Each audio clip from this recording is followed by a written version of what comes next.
Welcome to the Squad Games Podcast. Squad Games Podcast.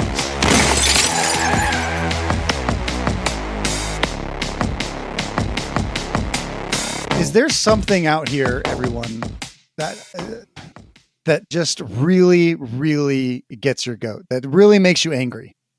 Yeah, but I don't know what it is. You don't know? There's nothing that makes you angry, Giacomo? Oh, no, there's absolutely things that make me angry, but nothing that like I would get irrationally angry for, you know? Why not? I'm a pretty rational person, I think.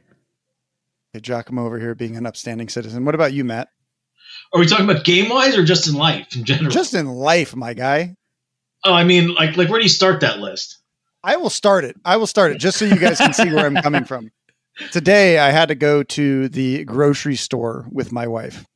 And that doesn't make me irate just itself, right? I mean, I'd be an awful human being if it did. Oh, absolutely. But walking down the toilet paper aisle and I will say that the toilet paper and the paper towel aisle, their math fucking infuriates me. Like 48 does not equal 16 or 16 does not equal 48. Like, I don't understand where these people are coming up with their math. Just say how many yards are in the fucking package. Okay. Yeah, but then you got to deal with like 2-ply and quilted and stuff, and that throws off the math too. I mean, it does, but just say 2-ply, 1,896 yards, right? Compared to 16 equals 48. Because I tell you what, right now, 16, I went to elementary school, does not equal 48. That is correct. It makes me irrationally angry. And if that makes anyone else irrationally angry, or if anyone else has an irrational anger, make sure you put it in our Discord. Would you feel better if instead of like those distances, they were like, it's 17 hexagons or something? I would rather than say like leagues under the sea than say like fucking this bullshit of 16 equals 48. Because have you guys, oh my God. Have you noticed that the rolls are getting smaller? Like I was putting the rolls, changing them in my bathroom, and I noticed that it doesn't go all the way around the pole.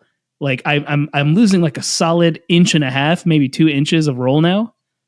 Yeah, man, because that's shrinkflation, man. You see that everywhere. Yeah. How do you think you go from 16 to 48? You know, they make the tube bigger. Does anything else make you guys mad? I mean, where do we start? Like, calling stratagems on your friends and kill team. Wait, no, wrong game. I meant Helldivers. Stratagems was also correct. That's 40K. No, that doesn't make me angry because I'm usually putting. Or in Baldur's Gate 3, Jaheira trying to kill herself like every fucking time. Oh my God. Escort missions make me irrationally angry. I think that's one when I'm playing video games. Okay. That's irrational anger. Okay. Yeah, because I hate it. Like, why would I want to do that? It's not fun. Matt, it sounded like you had a laundry list, my guy. I gotta know. So if we want to go in supermarkets, I was at the supermarket the other day, and I was in like the second from the first. I pulled into the second from the first spot, and the person left their cart. I know that's small. It was like, dude, it was like 20 feet to the front of the supermarket. Wasn't that isn't there like a not Turing test? What's the one called? So do you like really enjoy the channel Cart Narcs on on YouTube? I've never heard of it. Oh no. You should definitely consider watching maybe 1 or 2 videos because then it kind of like it's pretty similar. You're just looking for the freak out. So yeah, he's just out there, and then like when somebody refuses to do that, he just like tags their car with a magnet that says like a cart narc got him, and they get people so mad. It's quite enjoyable. That's funny. Little do we know, Matt is the cart narc. He is. I know, right? He's been tagging people all over the world. I could be. Well, yeah, Matt, thanks for joining us on the Squad Games podcast. It's as Dakotah was saying, it's been a long time coming, and we're excited to have you on. Really appreciate you guys having me on. Yeah, so everyone knows this is Matthew Howell, who runs Nova, very big tournament organizer on the East Coast. Thank you for running such great events. I attended Nova last year, had a blast doing it. Good. Yeah, I'm happy to do it. It's a lot of fun. Though with the demo man getting nerfed, I'm probably going to have less of a blast. I'm not going to lie. Ah, boo. Smaller and less frequent blast, apparently. Yeah. I mean, all right. I played them recently at a tournament, and I know I told everyone on the last podcast, I was like, hey, I'm bringing Vedguard. Now I'm going to give them one more chance. But they are not even B tier, in my opinion. Really that bad now? It could be because I played a lot of Beta Decima. But the problem is I see, as a tournament organizer, I see the meta really shifting to melee horde teams, especially with them having the highest win rate. I ended up playing Kyle, who played an amazing Chaos Demons team. Nice. And without those cheesy tools that, like the demo man and the spotter that the Vedguard previously had, that when they were good, I should say, they still have them. They're just not as good anymore. I feel like the team is a compendium team with a rosary. I'm not going to lie. Wow. Maybe you got to take some of the Augs, really. I mean, today we're going to talk about, Nemesis Claw, the Night Claw guys, what the fuck they're called, the fucking Night Lords. I'm just going to call them Night Lords, not Nemesis Claw. Yes, and then the Mandrakes. We're going to talk about them today, but they have all these crazy tricks, all these cheesies and stuff like that, and they took everything away from Vedguard, and it's I don't know if the team is necessarily fun anymore. I tried to bring the Bruiser. I was like, no, there's some spicy tech behind the Bruiser. And then on Metawatch, which is our YouTube show, you guys should go watch it. We have a bunch of stats about the last data slate, how it affected everything from the entire, and then what Games Workshop did to adjust with the statistics. And, it's good. It's good. But, yeah, these teams have so much cheese in their lists. Like Mandrakes can go from like literally deployment zone to deployment zone, turning point 1. Yeah. Nemesis that's pretty nuts. Can't get shot, right? Like what do Vedguard have now? 14 models. That's about it. Yeah, and I guess a rosary. they are kind of, when you come down to, they are kind of thin on actual abilities, fancy specialists, people with special rules, right? And all of their current specialists are ass. Like the best person now in their entire team is their leader. And Medic is still good, and you can still hand out. The Vox is still crucial, right? Yes, but my issue with Vedguard currently is that since they struggle into every single melee team, and you don't take the medic into melee teams because he's unuseful, right? So you would think that, so the demo man used to be like, hey, I'm going to blow up through this wall. You can't hide behind this wall anymore with all your goats because I'd kill you. So now you got to think of something else to do. Like, how else are you going to kill all my little guys? With the Gellerpox, the giant guys, they can hide behind a piece of heavy now. But before, they had to be careful. They had to actually stay out of line of sight or vision, or they had to deploy or move to the opposite side of the sniper or of the spotter, right? So like it was this big chess match. Now, with heavy terrain, the way it is, especially on Into the Dark, or the demo man not being able to blow up through walls, which is a good thing in my opinion. But their blast range getting shrunk down to 2 inches, and then also only doing to once per turn. The team is left functionally bare, in my opinion. Like, yeah, you can get shots. Yeah, you can re-roll ones for shooting and stuff.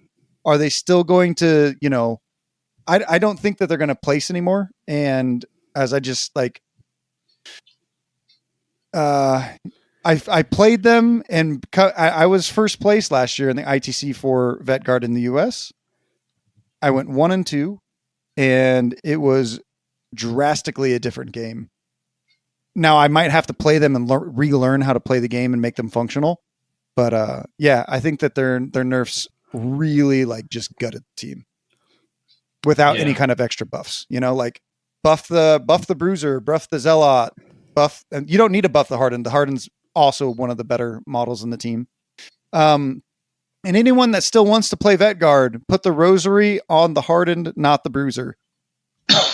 I tried it. It's not good. If the Bruiser gets shot, the Bruiser's dead.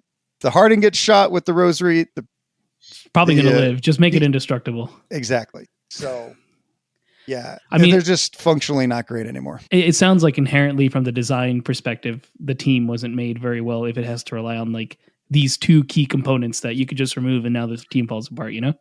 Yeah, I would say so. And so like it's got to back, go back to the drawing board. even back in the day, if we had the spotter, just the spotter and not the demo, like the team would be still functional and still be able to have some kind of counterplay, because like they did really well at LVO 2022 and no one was really using the demo man like they were in the current editions, right?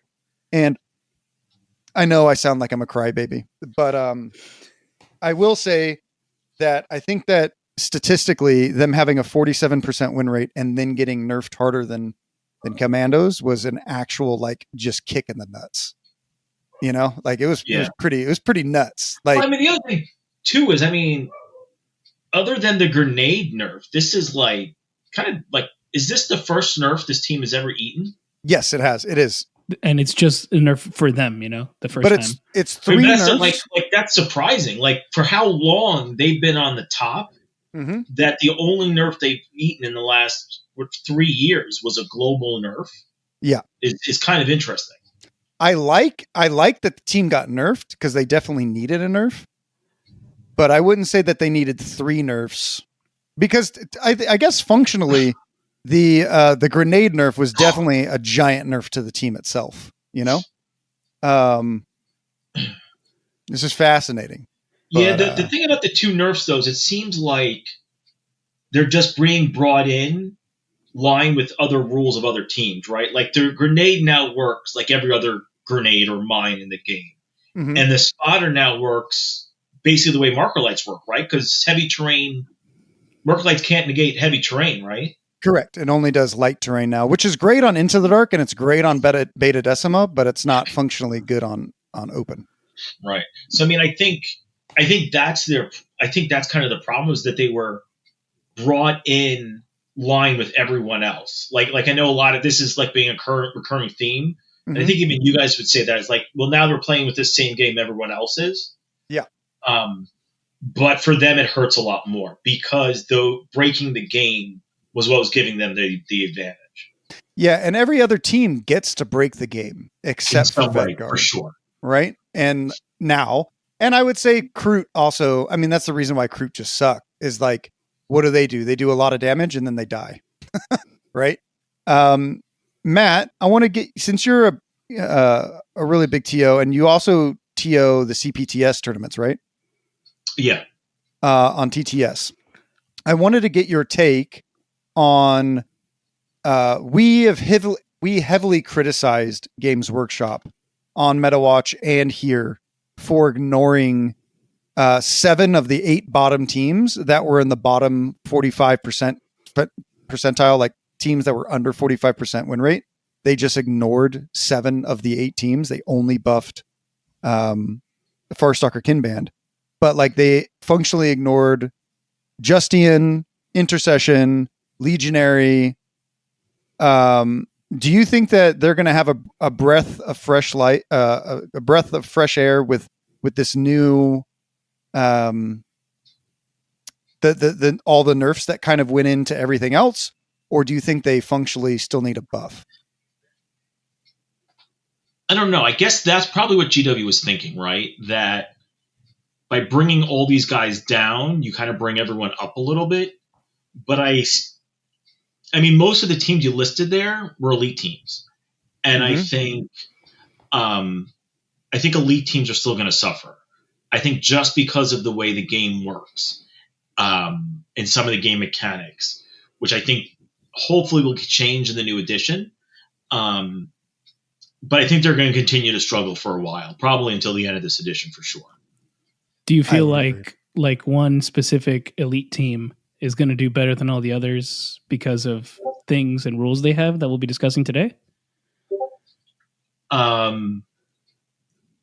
Yeah, I think the Night Lords might come out on top of the elite team game. Oh, 100%. It's not difficult. I think Phobos have a 49% win rate currently. The second closest. Now, according to the squad game stats, they're much higher than that. But you guys will have to tune into Metawatch to figure that one out. Link in the description. Link in the description.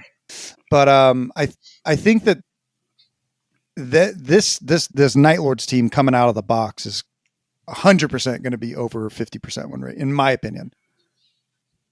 I guess we'll have to see when that'll go into effect. Comes out next week, so then it'll be in effect in usually 2 weeks after it's come out. I think so. It's usually the general rule for tournaments. Mm-hmm. I don't know. I feel like a lot of them speeding that up to like a week. A lot of people are asking me currently, like, if I'm going to be allowing it for the Pacific Skirmish, which is on April 13th, which is in 6 days from the recording of this episode. And I think Tuesday would be 5 days or something like that. Mm-hmm. So if you guys really want to get to that one, make sure you get tickets, which will be in the link in the description below. Mm-hmm. It's going to be in Orange County. It's going to be pretty big. We'll see how big it is, but there's a lot of really good players coming. So it's a really good place to kind of learn the game and get better and just have fun and meet me and G if you guys haven't met us before. But yeah, it's going to be interesting. I've gotten a lot of people asking me if these teams are going to be viable or going to be allowed for this event. And I have to keep telling people no. Yeah, because isn't that the release day? Literally the release day. Yeah. Is the release day the 13th or is it the 20th? 13th. 13th? Yeah, it's this Saturday coming up. I highly doubt anyone could build and paint these models the day that this comes out. I mean, you might own Night Lords, and if you have old Mandrakes, you would just have to I don't really know what to do there because. But even that's a little extreme. I have a certain feel about the way the Mandrakes look, which I'll discuss when we get there. So maybe we spoiled people with LVO with them coming out a week before LVO, but let's remember that the rules were out an entire month before LVO, and we hadn't seen a team come out since Justian, and before them it was in June, right? So we wanted to make sure LVO was a little fresh. Games Workshop got to see how their little their teams were functioning, right? But yeah, this team will 100% not be allowed the day it's released. By the way, I'm wrong. It is the 20th. Okay. 2 week. It's one of those 2 week release windows. Gotcha. Yeah. Okay, so we're good. I thought it was the 13th too. Yeah. So people were asking me if we're going to allow proxies and stuff. And to be honest, if anyone tries to play Legionaries as this team, I will say no as a proxy. If anyone is trying to play Mandrakes proxy, I think that you're going to have to come in super, super on top of your game because I'm an elf fan, and it's kind of hard to tell the difference between each one of these models. I will say the leader is also built from a normal person's body, like a normal dude, right? So if you're not using like the exact pose that Games Workshop is, like how the fuck is anyone supposed to know what the model is? And that's a problem with this team. The goats were also that way. I've kind of got used to the goats. Maybe we'll also get used to this team, but this team is functionally difficult to read. What do you think, Matt? Yeah. Oh, for sure. I'm gonna paint mine a certain way. So I'm gonna be building this team, and I'm gonna paint them so like maybe their skirts or something. So just be a little bit more transparent on who's who, especially for my own knowledge, because I'm going to mix them up too. Yeah. I think one of the interesting ideas, one of the things that we were doing at LVO, which I think is a good for anyone out there that's looking to come to a tournament and you don't know if your guys are going to be cool or not, take a picture of them, send them to the TO, but also label the bases. When people would label a base, we were much more likely to say yes to a team because it's indicated visibly what a team is. Now, sisters, I don't know what the fucking, I don't know any of their models. Okay. So naming them might be a problem, but like Abyssal or Chooser of the Flesh, Dirge Maw, these kinds of things. Labeling your models are definitely going to be a big help if you're trying to convert models. But for Mandrakes, I don't think I'm going to allow any conversions for quite some time.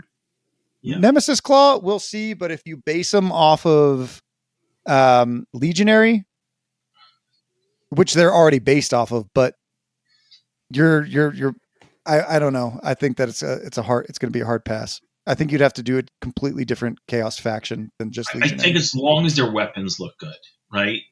Like as long as, if one guy's got two-handed weapon, whether it's the chain sword or an axe, it's pretty clear who he is, right? And if one guy's got lightning claws, Also Yeah, very the clear. Yeah, the lightning claws is huge, right? stuff like that, I think it becomes a little bit better. If one guy's got a corpse on a banner, you kind of know Yeah. who he is, right? Agreed. Yeah. So like I know I might convert up a Night Lords team, but I'll do my World Eater because I love corn. Mhm. But it'll be clear who's who, kind of thing. Exactly. I think seeing we've had to deny quite a few people, like especially for LVO and stuff like that. Like you really want to make sure that when the player from across the table looks at your team or looks at your opponent's team, they have no question as to what that model is. Am I playing against Legionary? No, this is Night Lords, right? Like you want to make sure there's a big beefy corpse on a staff so you can tell the difference, For sure. Yeah. Matt, did you for last Nova, did you have to deny anyone's conversions? I don't think so. I think everyone was pretty good on it. Good. That's good. Yeah. That's real good. I think I only got one or two people asking me, and those were fine. So I know after Nova last year, you ran Strength of Schedule, and then this year is no longer Strength of Schedule. Do you want to go through why you changed your mind on Strength of Schedule, and then we can talk about it from there? Because I know I'm usually a pretty heavy critic of Strength of Schedule. Yeah, and we had a lot of discussions offline, which were really good. I think Strength of Schedule is superior for a lot of ways. Mm-hmm. And it's also inferior for a lot of ways too. And at the end of the day, when weighing the two against each other, I kind of felt it was a wash. Mm-hmm. But the problem with Strength of Schedule from a player's perspective is it's a black box. Like you don't know how you're doing in the standings until the end of the tournament. So you can't go into your final round and say, well, I need to win by this many points. I need to score this many points. And then I'll make the cut or whatever you're trying to do or podium. You don't know. You don't know where you're standing until every game is finished in Strength of Schedule. And I think that makes a poor player experience. Yeah, I'd agree. One of my other issues with it, I don't know if we've talked about this one in particular, but when you look at some of the Spanish tournaments or you look at some of the Australian tournaments who are running like the Purge, I'm not sure about. I think that they corrected it on the Great Northern Beach event, but I think that's their most recent golden ticket event, which had 19 players. But when you look at some of the results, you can see that like a person who only played 2 games or 3 games placed higher than someone who placed 6, even if they have the same amount of tournament points, specifically because they like played people who did better and then dropped. So like, I think as a TO, that's like functionally like not okay to let somebody who was there the entire tournament and then have somebody who like lost every game but didn't stay the whole time score higher because they played better players. And you also see that at Worlds when they tell people if you drop, you are no longer allowed to come back, right? Yeah. That is, like dropping is such a huge thing. Like if it was a perfect world, Strength of Schedule is the best format. Swiss Strength of Schedule 100%, I'll say it here, is the best format. Unfortunately, people drop, things come up. And the player experience is also something to be for sure. I think I agree with that 100%. And like, the drops do happen. Like if you're having a miserable time playing, especially at a bigger convention like at Nova or LVO, and there's other stuff you can do. Like I don't fault you for dropping. If do what you're going to have fun with. But, at Worlds is a little bit different, right? Because it's like you're here to play Kill Team. Mm-hmm. And GW's basically paying you to play Kill Team in a lot of these instances, right? So if you get a golden ticket from one of their events, yeah. So I could see that being an issue, but yeah, I agree. I think you're right. In a perfect world, strength of schedule is better. And I'll be honest, it's personal for me, because in LVO 22, I think, or 21, when I went to LVO, 2022, my first 21 round was COVID. Oh, that's right. Yeah, so it was 22. It was right after COVID, when things started opening up. First round, I got stomped by Ace. And then I went on to win every other game I played, and I still didn't make the cut. But yeah, looking at it and seeing how things run, I think you hit the nail on the head, is that in a perfect world, I think it is better. Mm-hmm. But with all the other factors that go into it, I'm probably going to go to points. Yeah, for me, I think you not making it and being able to showcase where you were ultimately was mostly because of, the brackets. Because like top 8, when you have 40 players, can be a little rough, which we'll go into brackets here. You're keeping brackets this year for Nova, right? Yeah, how many people are in your brackets for, there are 8. 8 for each one? Could be 8 because Sunday's only 3 rounds. Cool. So functionally, that means you have to go undefeated, and then there's going to be possibly 1 to 2 players who get in that are 3-1. No, I don't think so. Not if we fill up. So we've added. So we were 70. Yeah, we were 72 last year, with I think somewhere in the 60s actually showing up. We're at 104 now. I think math-wise, I think there's going to be undefeated people if everyone shows up, if we fill up. I think math-wise, I think there's undefeated people in bracket 2.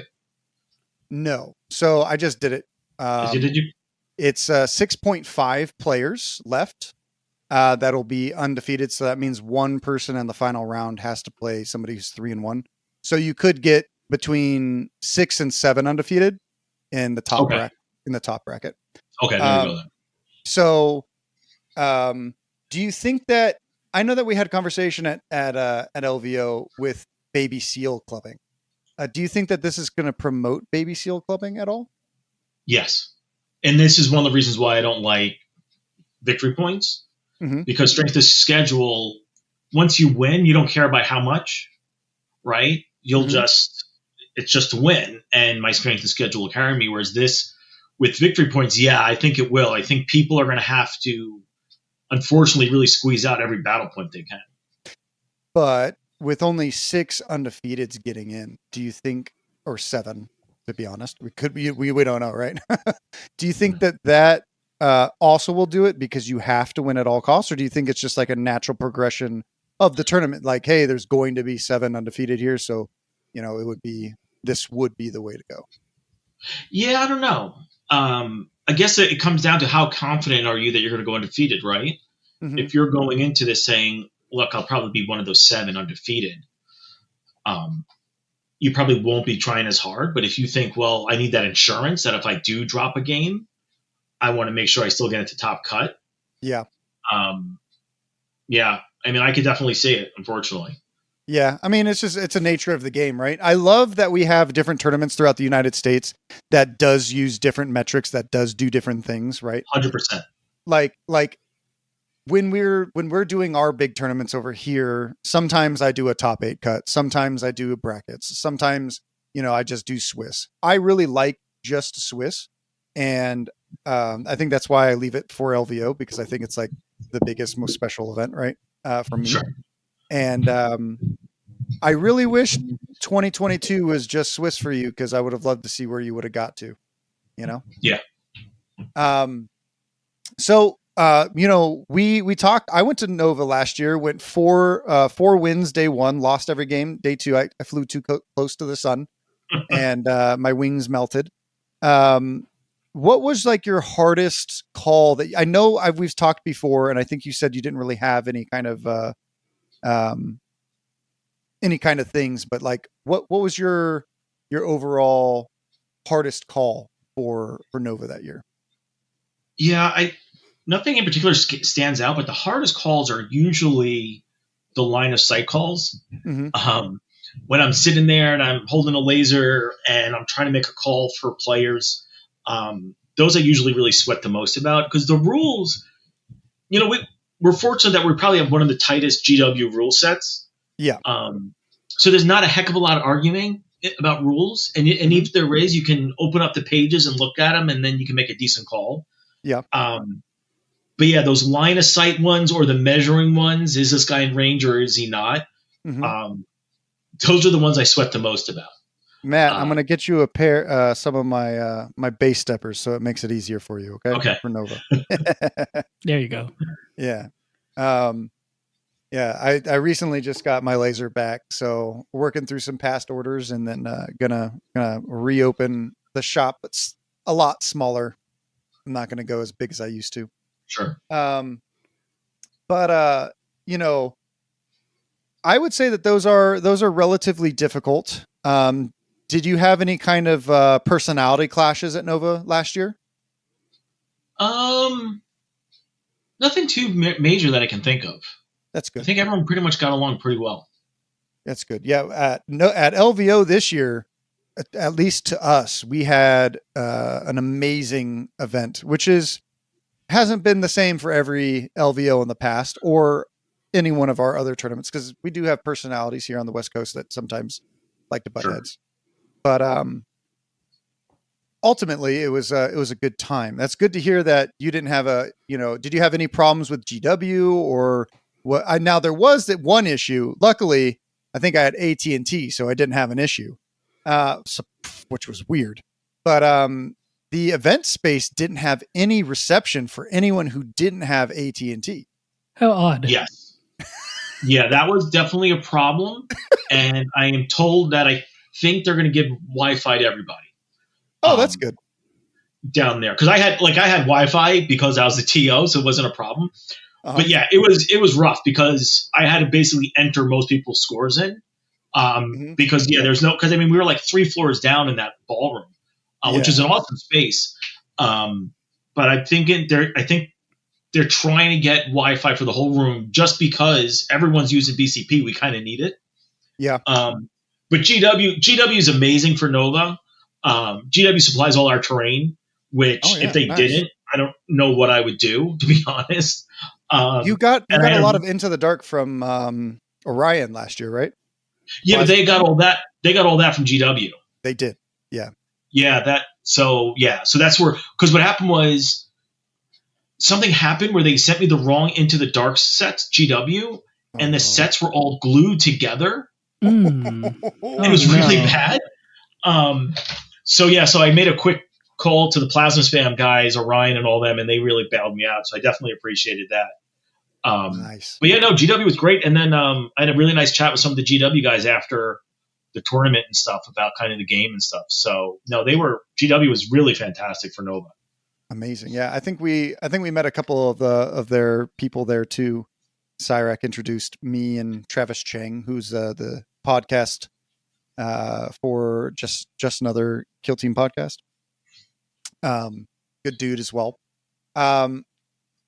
Now Nova last year probably had one of the spiciest shark pools of most events. I mean, in fact, I think it was the 3rd or 4th largest event in the US last year, which is a huge thing. And then this year, if you sell it at 104, you're already sitting at 2. And then we'll have to see if AVTT or Killscream 2 can beat that. But that's some spicy numbers, man. Yeah. I'm real happy. Yeah, how'd you convince them to give you more space? If I keep selling tickets, they'll keep giving me space generally, as much as they can, which is really nice about the Nova team. Like they'll rejigger stuff and work stuff out. But yeah, they were able to make more room because it's growing. And at the end of the day, like they're more than happy to sell the tickets if I can sell them. So they'll make space. So for next year, if it keeps growing, are you thinking about bringing it to a 3-day tournament?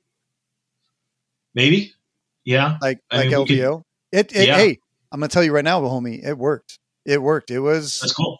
It worked. Yeah. It was good. And then doing 3, 3, and 3, everyone really enjoyed it. And then I think we did 30-minute breaks between rounds. Oh, nice. Okay. People ate it up. Yeah. So I think who won hobby last year there? Oh, goodness gracious. I can't remember. I'm sorry. He I think he did the really beautiful display board with the boarding pod. Yeah, with the boarding pod. Yeah. I think they were like the only citizen. Oh, what are they called? There's their team name. They stuck around, and their team was. Let me look them up real quick.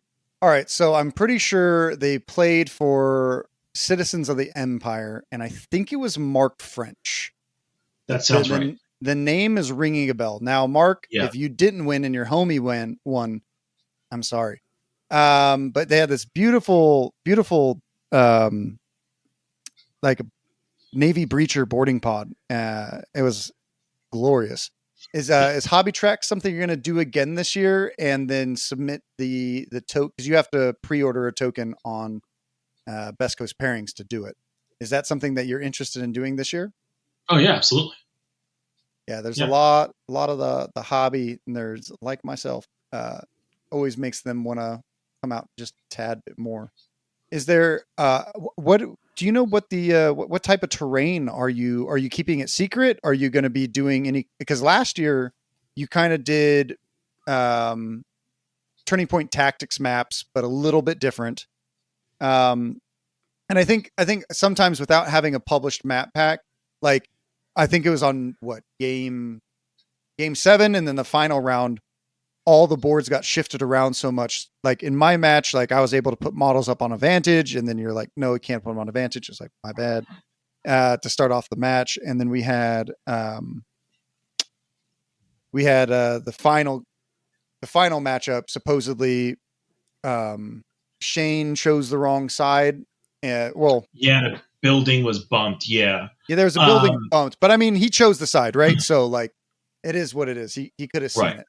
But like, ultimately, are you looking to publish a Mac pack this year? Are you going to keep it secret again? Are you going to publish it the day of? What is your thought process, and possibly what is your thought process with keeping the map pack secrets? So, yeah, I'll probably commit fully to a map pack this time and not try to tweak it with my own bias, just because then the players can fix things on the fly. They don't need me to do it. I'm going to tell you this right now. They'll come up and ask you, and then you just point them at the map pack. Yeah, sure. Or I'll just open it up and I'll readjust things. I don't mind helping people out. Yeah. I do like using map packs just because, I'll be honest, I don't have the time to play test things out like that. Yeah. And I don't want to mess up a player experience because, I didn't fully play test a terrain setup with every combination of team. But there are a lot of people play testing, like the Turning Point Tactics guys. I know they put a lot of time into it. And I think really, like, they're one of the few full map packs published. I know yours is published, but yours is using your terrain. So far. Right. So far. If I'd probably just have like the nice thing is, I got 4 months to kind of think about it. And so I can see which map packs people are talking about, which ones they like, which ones they hate. Not sure if I'll publish it ahead of time. Maybe the day of. I'll announce it. Obviously, like, these are the map packs we're looking. If you want to download it to confirm, I might do something like that. That's good. Terrain wise, like I said, GW provides all my terrain. Right now, I think for the US Opens, they're still all Octarius and Into the Dark. I don't think they're intending to add Beta Decima, but I could be wrong. Let's hope not. But that's where I'm at with terrain wise. I'm kind of a little bit at GW's mercy. Like, I'm thankful for it, but I think that's what it's probably going to be again, is Octarius and Into the Dark. So, Matt, if people were to bring terrain outside of Games Workshop, would you be able to use that, or are you stuck to using Games Workshop terrain? I only or would can use you not, it, or can you not say? Like if I brought my own terrain and wanted to drop GW? No, like Yeah, I could- I'm saying like, let's say Squad Games releases 3D versions of my terrain, and people on the East Coast print some out and then bring them. Is that something that you would put in? I could Possibly. I would Just want to be wondering. consistent. Yeah, I'd want to be consistent. If I could go, let's say all squad games, right? I would consider it then, but I wouldn't want to do like half squad games and half GW because I think that becomes a little too much variety, and then it really depends on like what table you land on. Sure. Right. Because that's the goal at the end, right? I don't want you would have a seamless terrain experience. Yeah, and I don't want terrain to be an issue of why someone won or lost, right? That we're all basically on the same level. Because I have Chaloneth terrain of my own. I have about 4 sets of that, but I don't use it for that reason, right? I don't want to just have 4 random Chaloneth boards in there when I have 52 other ones. Well, I will say that no matter what, people will always blame terrain for something. 100%. It is super. It's kind of funny you mentioned that. So, as one of the side things I do is I help run fighting game tournaments, and so we were at one on Friday night, and there's this 13-year-old guy. He's incredible, right? He plays second, and he goes with his dad because his dad supports him with all that stuff. Anyways, the person who lost to him, like I think they placed like 4th or something, they were complaining like, oh yeah, like that move is cheap. And his dad immediately goes, man, you don't got to complain it on that. You just suck. That's all that happened. And then he just walked away. So sometimes you can say it's the terrain, but sometimes, man, you just fucked up. It happens. I think people... It's like... Go ahead. Go ahead, buddy. Okay. It's like when we were talking about, scoring metrics, right? Mm-hmm. No matter what you use, someone's going to get kind of screwed over by it, and they're going to complain. Mm-hmm. I mean, so you just got to go with one. Mm-hmm. Yeah. Yeah. I think there's so many. So I'm finding, Matt, being a map designer, unfortunately, Into the Dark is, I think, by far the most competitive. And unfortunately, there are certain teams out there that just abuse Into the Dark, but it's the only one that you can control the most variance of. That's why like our asymmetrical ones are like a really big hit on Spain and in the US right now. Yeah, my local tournament has started using the asymmetrical ones, and they're good. Hell right? yeah. Yeah, I'm working on some more, but I'm not going to release them until they're a little bit more done, polished. But I look at. I'm going to flame the shit out of Games Workshop here. Hopefully they don't move to Beta Decima. We're going to move into Beta Decima a little bit. The reason why I hope that they don't use Beta Decima is a lot of the maps when you first start playing Kill Team, or you first become a tournament organizer and you want to do 2-story buildings, you want to put, objectives on top of buildings like LVO 22 had, stuff like this, right? What is like the number one problem that comes with having objectives on buildings? Not every team can get up there the same way. Correct.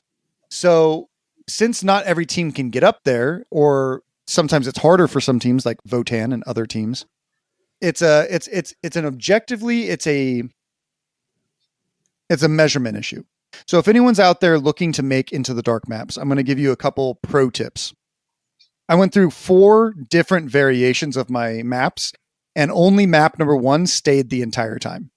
I had to move a couple doors around, but that's the only thing that objectively changed on map 1. Everything else fucking sucked the first time I did it. Second one fucking sucked. Same things. And I objectively learned from each one and player feedback. Like we have Jimmy Kelly out here, who is an amazing Into the Dark player. He won Nova, right? Not Nova. KTO, yeah. KTO2, right? So he's an amazing Into the Dark player. We have Chris Baki. We have a lot of really good players out here that I would be like, hey, what do you think about this map? We took him to, Hammer of Wrath, and we would change him in between days and do this kind of stuff. And I was learning from feedback from everyone. And the main thing is you want to make sure that whatever team is on either side can get to all 3 objectives. Turning point 1 of theirs. Now, with Beta Decima would be an okay terrain set if it came with more terrain, if it came with more gantries. If you put 2 Beta Decima sets together, you could actually make a functional game board. You would be able to put all the terrain, all the objectives close. But now here's the thing. Now here's the problem with having to move up 4 inches and then go and get an objective is you would have to then account for that for Votan, right? So like they have one guy with a jetpack who can go far. The rest of them, they're going to have to move up 4 inches. I mean, they have climbing ropes. This is an extreme case. Let's say they have a climbing rope. They move up 2 inches. They get on top, so they have to move another inch to stay on. So that's 4 inches. And then they can move, 1 more inch without getting an extra APL. So that means an objective point has to be within 2 inches of any gantry. And none of them start on, and that's the problem that we're seeing is the climbing is an issue because it's just adding unnecessary inches of movement in a game that's all about inches of movement. So, and then with that happening, all of your objectives are so far backwards, except for the ones on the flat ground, that no team is ever going to get to the other side because you can't do that based off the gantries. So, but if you add more gantries, all of a sudden you can duck, weave, and go through and get all that kind of stuff. But I think whoever made the Games Workshop Crit Ops map pack for this made my very first mistake of making a competitive layout problem where they put all of the objectives way too far out. Because some of the maps, you just can't. You can get to 2. Like, I play Vet Guard, I could get to 2. I can't get to 3. It's fucking insane. Have either one of you played Beta Decima, competitively? Because right now I feel like there's S tier, there's A tier, and then there's C tier and B and D tier. There's no B tier. Nope, I haven't played it all. I played it. I played one game when it first came out because I got a set with my buddy. I was playing Wormblade and he was playing Leagues of Votan, and it was not a good game for him.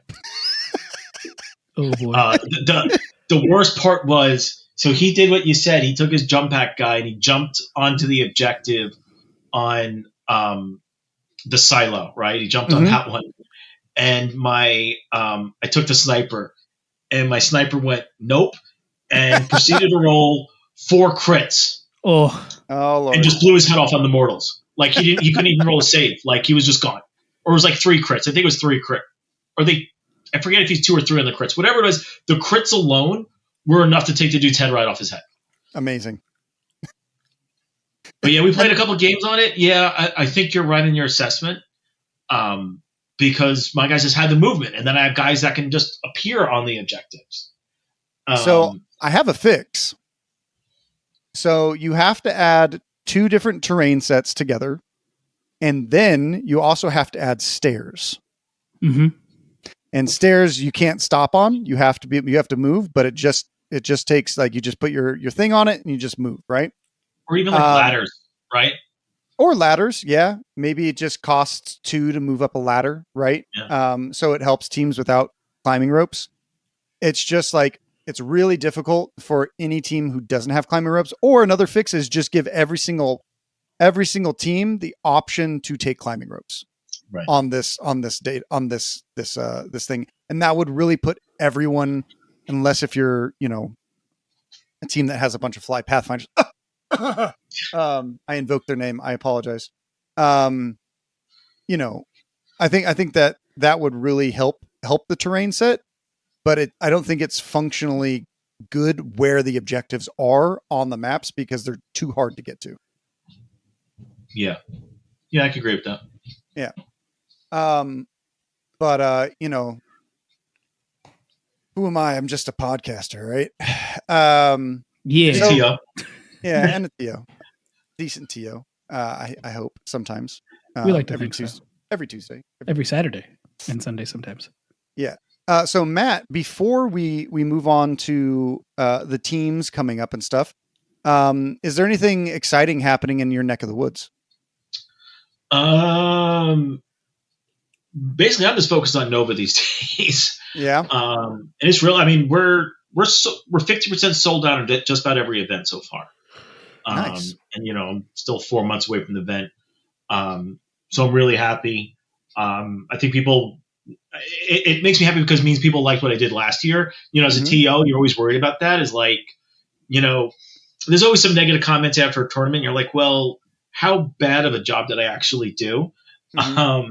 And I think good ticket sales hopefully indicates that I did a decent job. We added a competitive compendium event this year, which I think should be fun. Like every event, we added more tickets to just because the Nova team was really great and found us some more room. We're still in the big room, which has its advantages and disadvantages. But no, I'm really excited. I think it's going to be a great event. If they flew our gear out there, we would stream it for you. Just saying. Yeah. Just saying. You know what? And it was really funny. I was thinking about that. Like, why don't we have a good, any real kill team streamers? And that's why. Like, it just costs you guys too much to move all your gear around the country, and then you're not going to see that money back when on the stream. So yeah, it's unfortunate. It's unfortunate. Not yet, right? Not yet, right? Yeah, that's not yet, right. Maybe one of these days, but I doubt it. It's just for funsies. I think that they streams have to be pretty much sponsored, or somebody has to, have a nice big boy job and then be able to do whatever they want with it. For sure. Yeah. Let's dive into, is there any kind of mid episode, shout outs you want to do? Sure. So if you're looking to get Nemesis Claws or to, get the Mandrakes, or if you want to just pre-order the boxes in general, consider doing it through our affiliate link with Frontline Gaming. It costs no additional to you guys if you choose to go that way, and we get a small kickback, which we really appreciate. But let's say you're not into Kill Team. Let's say you want to play AOS because your Stormcast Eternals just got squatted. You can buy some stuff there too. They got a secondhand store, they got a first-hand store, or if you want to go to one of their events that's coming up, you can do so as well. Any additional stuff like that really helps. It's fair. How about an update on Hobby Highlander, G? I know a lot of people are itching for that. They are. And Hobby Highlander is almost done. It is basically there, and now we're just getting final feedback things, and it shall be around very soon. Yeah, I saw the first edit, and it was it's been quite good. So I actually made all the PNGs for it today, so it's pretty cool. And then also our Kill Team Metawatch on our YouTube has, I think, about 1,000 views now. We've hit 1,000 now.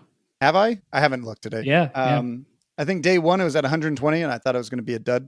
And then I went to work and didn't look at my phone for 2 days, and then it was at 600, and I was like, oh wow. Yeah, it's getting popular. People nowhere like the stats. near the numbers my wife is seeing for her TikToks on Tabletop Mayhem, but it's a good time. You lack parts, maybe. I don't know. So, Matt, which team do you want to talk about first, brother? Do you want to talk about Nemesis Claw or Mandrakes?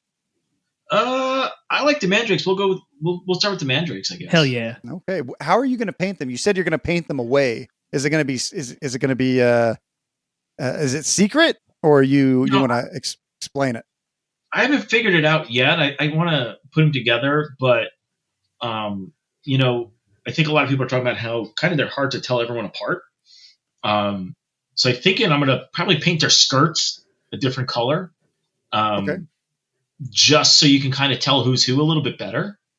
And I think someone was saying you can give all the warriors one weapon, and then give everyone else different weapons. And I think I'm going to try doing that too. But I mean, not only for my opponent, but for myself. These guys are going to be really hard. It was funny when I first saw the release. I'm like, oh, they're going to be just like Blades of Cain. And you'll be able to turn on abilities as you activate. It's like, nope, you got individual specialists. I would like to shout out 2 things that we guessed correctly about the team. We guessed that they would teleport on a previous episode, and then I guessed that they would have all 4 archetypes, like joking, but they have 3. I'm close. I'll call it a win. Close. Yeah, I'll call it a win. I didn't expect them to get security. I actually wasn't expecting them to get recon either. I thought it was just going to be like infiltration and seek and destroy. What they decided was to make this team fucking busted. Now, what is your guys' first initial view of these 2 teams? Knowing no rules, right? Like as if I just looked at them. No, I mean like we've read the teams now. Like, what do you guys think that these guys are going to be? S tier, A tier? Like, do you think there's going to be a caveat on them? A tier.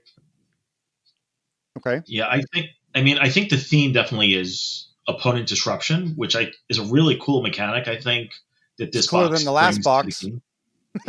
Yeah, and I'm an elf fan. I think Mandrakes are A. I'm gonna probably get some flack, but I think the Night Lords are gonna be B, just because of the elite team bias the current edition has right now. That's honestly what it is. So for me, I think they're both melee teams, and I think melee teams are all doing really well in the hands of like good players. So I think that these 2 teams, for me, in my opinion, will both be A tier, possibly S tier. Will they beat Gellerpox and will they beat Belgor? I guess we'll have to see. So Mandrakes, I think that this team is fucking cracked on Into the Dark. Fucking cracked. If anyone doesn't understand that, really good. They're pretty good. In fact, I actually think they're less of a melee team and more of a shooting team.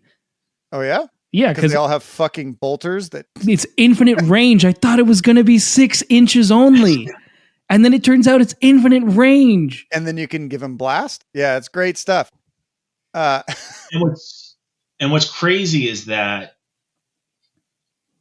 there's some teams that they're equal against because of the saves and AP, but there's some teams they're better against. But I don't think there's a single team that their mechanic is worse than a normal gun. Yeah, I would agree. I don't think there's any. Well, yeah, because I don't think there's a single AP3 team models with an APL of 3, but a 5-up save. Right? I don't think that exists. Right. Only wait. Void Dancers have invul saves, and Void Dancers lose invul save to their ranged weapons. Yeah, but they're APL 3, so either way, it's a 4-up. Oh, okay. I get what you mean there. Yeah, that's a good point. It's a wash with that.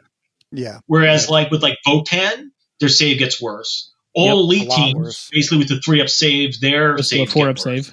Yeah, essentially. Yeah. So they disrupt your saves. Yeah, it's pretty interesting. This team, I didn't think about it like that. This team is very much disruption.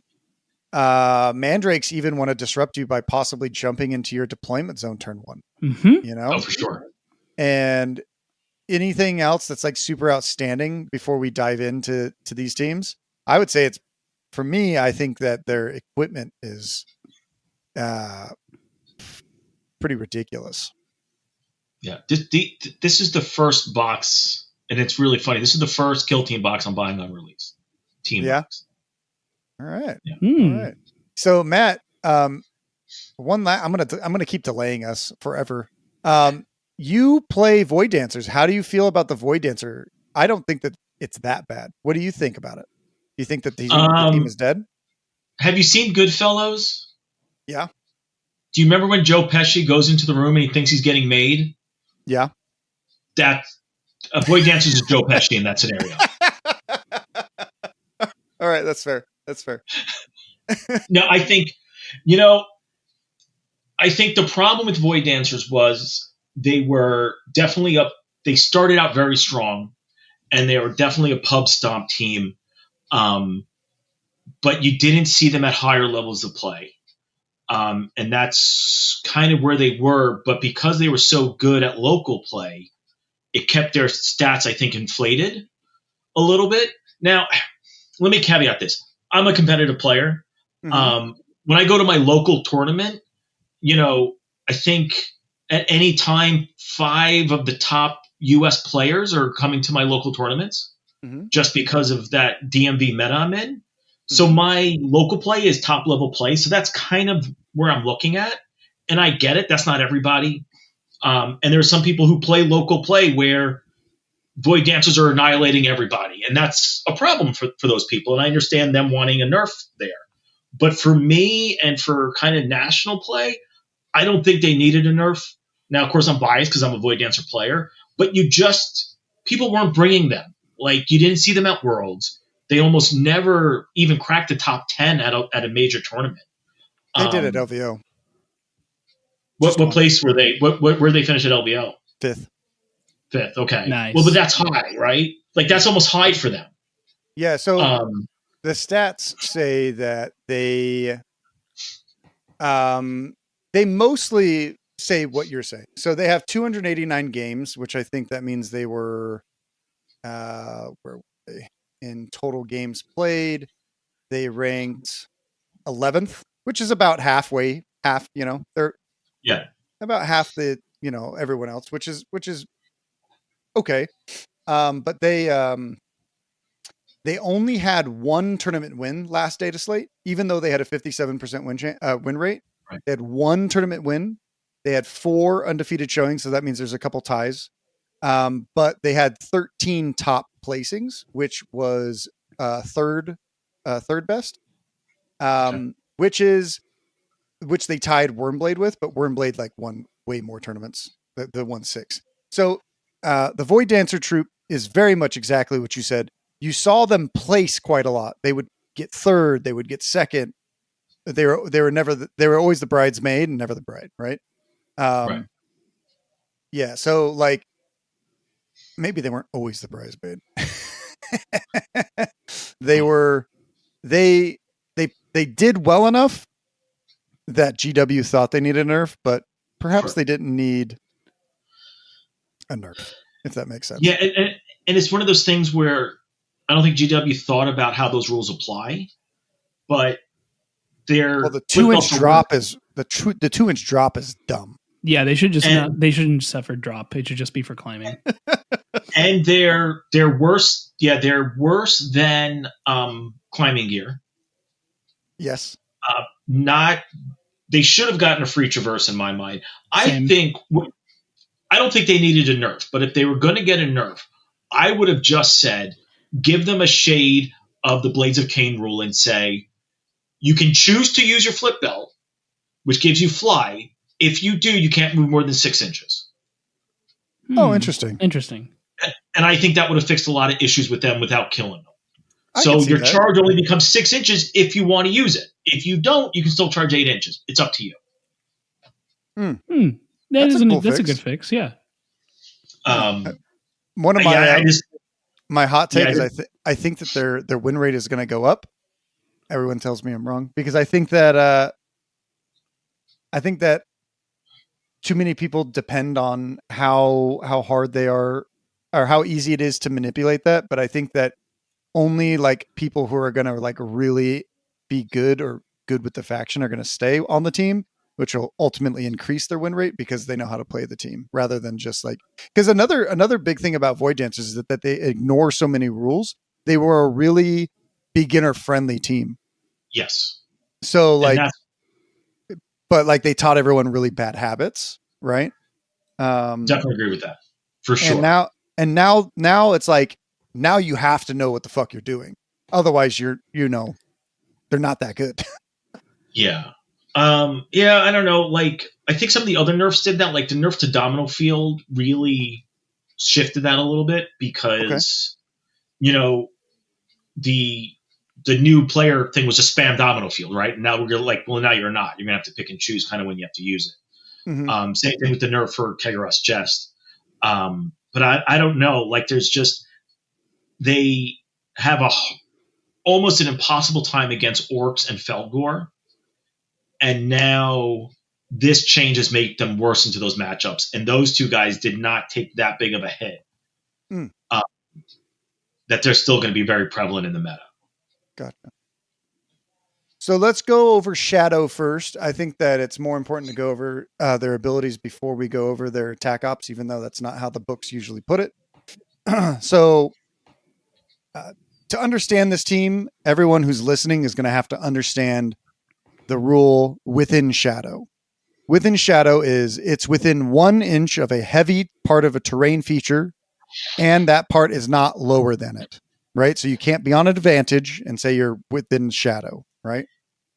Any part of its base is underneath a vantage point, or it's within 1 inch of a Shadow portal token. So you can, if you make a token, you're within Shadow, which is pretty cool. I really wish they would have just made in Midnight Clad and within Shadow the same rule, so that both teams could like at least have the same functionality. I think it's ridiculous that they both are a little bit different. They have to be because one of them doesn't have shadow tokens. Or the I portal agree. tokens, yeah. I agree. But I mean, like in Midnight Clad, if it worked in the same way as within Shadow, probably would have made it easier to understand rather than, wait, which Shadow is this? You know, for especially for new players. Like, this is super dark Shadow, and this is just like Goku Shadow, you know, like we don't know. Now, I really want to say the TAC op haunting manifestation. Which one of you wants to do the first one and give your feedback? Looking at TAC ops? TAC ops, yeah. Sure, I'll go. Yeah, go for it. Yeah, all right. So Creeping Horror is the first one. That one's amazing. Giving your guys a free dash after someone else activates, and it's your whole team. Not strategic ploys, TAC ops. Oh, I'm sorry. You're good. You're good. That's just the next page. Yeah, sorry. No, you're good. Yeah, I mean they're not bad. Death from Darkest is pretty good. I mean you just got to kill people. That's going to be the one everyone takes. I promise it. Yeah, I mean you just got to charge and kill people. I mean I think that's going to be pretty easy for them. Guaranteed. Yeah. I mean it just rewards you for playing the game within their own thing. But I mean, like, to be honest, like some of these other things, like just recon with these guys is going to be that too. If you don't want to go this, can't you just like jump into somebody's deployment zone and plant a beacon? You could do that too. You can do the infiltration thing where you're close enough to their edge. Yeah, they really excel in any of their pulling options. at my hair right now. Yeah, they excel at all their stuff. How much stress this team is. This team is going to be cracked with their secondaries. Okay, cool. So just kill people. So essentially, if they perform, so the thing that we want to go ahead and read it all out for me, and then we'll. Sure. If a friendly Mandrake operative is activated within Shadow, performs the charge action, incapacitates an enemy operative in combat, and ends that activation within Shadow, you score a VP. Mm-hmm. Do it again another turn, you're fine. And you can reveal this to starting turning point 1. Yeah. So the fact that this is so good on Into the Dark is this is like an absolute must take on Into the Dark. I think my whole take on this team is it's really terrain dependent. If you go into like an open board that just sucks balls, the team might struggle. Like if it has no heavy.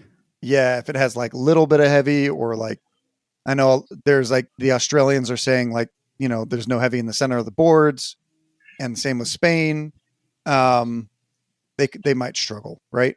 So we'll have to see. Do you want to take Shadow's Reach? Absolutely. So you can reveal this tack up in the target reveal step of any turning point. So you can do a turn 1 if you want. And at the end of any turning point, if friendly Mandrake operatives control a terrain feature wholly within your opponent's territory that has any parts with the heavy trait, you score 1 VP. And if you achieve the first condition with a different terrain feature at the end of any subsequent turning point, you score 1 VP. And of course, you control it by having the bigger APL. Imagine playing Octarius and taking that. No one will never score this on Octarius or Into the Dark or anywhere else. It seems like a defunct. Yeah. Wholly within your opponent's territory. That's the hard part. Like, is this a handful, but not all of them. Yeah, we have a couple maps with that, but our terrain features are so much smaller. You know, like it gives that little bit of extra cover for like certain teams, but and it's got to be wholly within, because a lot of the time ours are just like they're skirting in barely, but enough to be out, but not enough to really deploy forward anywhere. So it doesn't technically apply. Yeah, this is if you see the opportunity to take it and you can do it, sure, I guess. But I think Death from Darkness is still better. Yeah, so Haunting Manifestation is my favorite of the three, but I think it's not viable competitively. So at the end of the turning point, so you reveal it during any turning step. At the end of a turning point, if a friendly Mandrake operative is visible to and within 3 inches of that enemy operative, you score 1 VP. If you achieve the first condition at the end of the battle and that enemy operative still not been incapacitated, you score 1 VP. So you take this against like Imperial Guard, and then you take it against like one of their normal players, like one of like the guardsmen, and you just like something let them you live. can't kill. Yeah, exactly. Something that won't kill you. And you just like tease him the whole game. I'm going to charge your guy. Cool. I'm going to fall back and go kill your other homie. No, stop killing my friends. This is terrifying. Yeah, but the problem with that though is there's a lot more to scoring than killing a guy. Like that guy might, that's right, fine. Then this guy's going to run up the board trying to grab your objectives because now they know you're not going to kill him unless you want to lose a point. So he's going to run up scoring objectives, or maybe he becomes the courier or whatever else they want to do. Yeah. Like, or if they know you took eliminate guards, they'll leave him on an objective. All right, make him your eliminate guard. And now you have to choose. Like, that's the rough part of me, is that you have to leave the guy alive.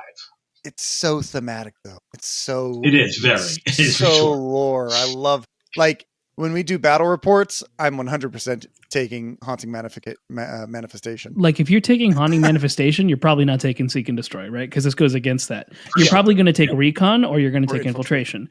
And if you do that, then it's totally fine if you want to just haunt one person, because then you could equip them with a certain equipment we'll go over, and you could just kind of hug them for the whole game and just be like, I'm going to score these 2 points. It doesn't matter now. And then you can just be like, oh, I'm going to jump into your back line and plant this thing. And then you're going to be like, oh, and I'm just going to recon take this while you can't shoot. Great stuff. Great team. but I don't think they're going to be the most difficult team to deal with, because still only got 8 wounds. And at best, they have a 4 pinball save. I'm pretty sure Felgor still shit on this team. But oh yeah, I mean, you get into combat, they're doing more damage in combat. I think this team is better at shooting. Not to say that their melee's weak, just I think they're a little better in shooting. Yeah. So Shadow Passage, one friendly Mandrake operative can perform the unique action per turning point, Shadow Passage, which is 1 APL. This is actions and abilities that your whole team gets. If this operative is within Shadow, perform a free normal move action, but instead of moving it, remove it from the kill zone and set it back up again within Shadow, but not within engagement range nor line of sight of enemy operatives. It cannot make a shooting attacks until the next turning point. Thank God. Yeah, so I mean, like, you can just get a free teleport. It's not bad. It's real good. It's real good. Especially in Into the Dark. As long as you're able to stay within Shadow, then you're hella good. And since Into the Dark is all heavy, only the pillars counted Into the Dark. Oh, you're right, because that's the only part that actually counts as heavy terrain for purposes of like obscuring and stuff. Yeah. Oh, and the doors. The end, right? No, the doors don't. Right, it's basically anything with a pillar. So like that, walls don't have the heavy trait. But not for purposes of this. So for the purpose of this, the only thing that has heavy is the square pillars and the end cap pillars. Still worth it. Oh, for sure. Yeah, I can teleport to another point. Oh my goodness. You can put a teleport over, like, let's say on one end, and you could just be in Shadow on the other end, and you don't have to go through doors or anything. You just go where you need to go. Mm-hmm. Talk about speed. Yeah. This is the new threat Void all Dancers. Threat all over the board. But even Void Dancers couldn't do that, right? They still had to go through doors. These guys don't. They can go through walls. Yeah, they can go through walls. That is very, very true. So Shadow Passage is a really good ability, maybe one of the stronger abilities that we've seen ever released. so far. We haven't seen the Patriarch's actual rules yet. Umbral entities, if you're within, if your operative has a 5-up invul, if it's within Shadow, it has a 4-up invul. Which is pretty nice. Yeah. That's good. Just makes them hardier. Does anyone want to go over the next one? What's the next one here? Soul Strike, which is pretty big. This is all of their guns, all their weapons, shooting wise. Yeah. So, this one's nice. I guess I'll take it. So Mandrake operatives have ranged weapons with the Soul Strike special roll, right? Each time a friendly operative makes a shooting attack with such a weapon, in the roll defense dice step of the shooting attack, successful saves are determined differently. So first off, you can't take an invul save against them. And each result that is equal to or less than the target's APL is a successful save and is retained. Each result that is higher than the target's APL is discarded. Your critical saves are on ones now. And also, this works with modifiers. So if you get something that modifies your APL, you now take that into account, whether it's a negative or a positive modifier. Yeah. That's a big one. So like, if you reduce APL even lower, so, 2 APL models, which is pretty abundant, suddenly their armor save becomes, only viable on a 1. That's rough. Poor Leagues of Votann. They didn't have enough problems. They have a 3-up armor save, not when it's here, because it's only 2 APL. Yeah, it's super, super hard. We move on to strategic ploys. You were talking about creeping horror already. Matt, you want to take it? You want to take us into that bad boy? Yeah, until the end of the turning point, after each enemy operative activation, before the next operative is activate, you can perform free dash action with one friendly Mandrake. Operative that has concealed order, if it starts and ends an action within Shadow, each friendly operative can only do this once. So I'm just going to leap ahead of just a slight to the equipment. So there's an equipment that gives you an extra inch on all your dashes. So that means you got a guy who can recon dash 4 inches and then do this dash another 4 inches and then charge 8.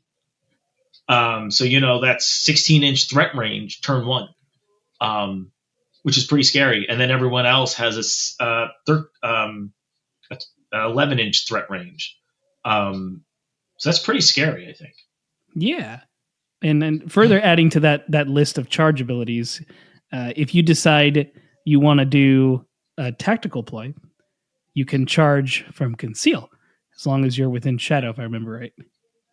Right. Oh, yeah, you definitely play that one. Yeah. So, you got this big, power play of one giant killer, Oh, yeah. Oh, yeah. This is a cool combo. One thing, it does say Into the Dark Walls, all parts of wall terrain feature have the heavy and wall traits. So that's including doors when doors open. So it's not just pillars. I think that objectively makes the team. So you can make doors your doom because they can just open up a portal there. Fucking cancer. Pretty cancerous. All right, guys. Is there any other? Is there anything else about pillars or something like that, Matt? Or hold on, I saw it someplace. That is not a problem.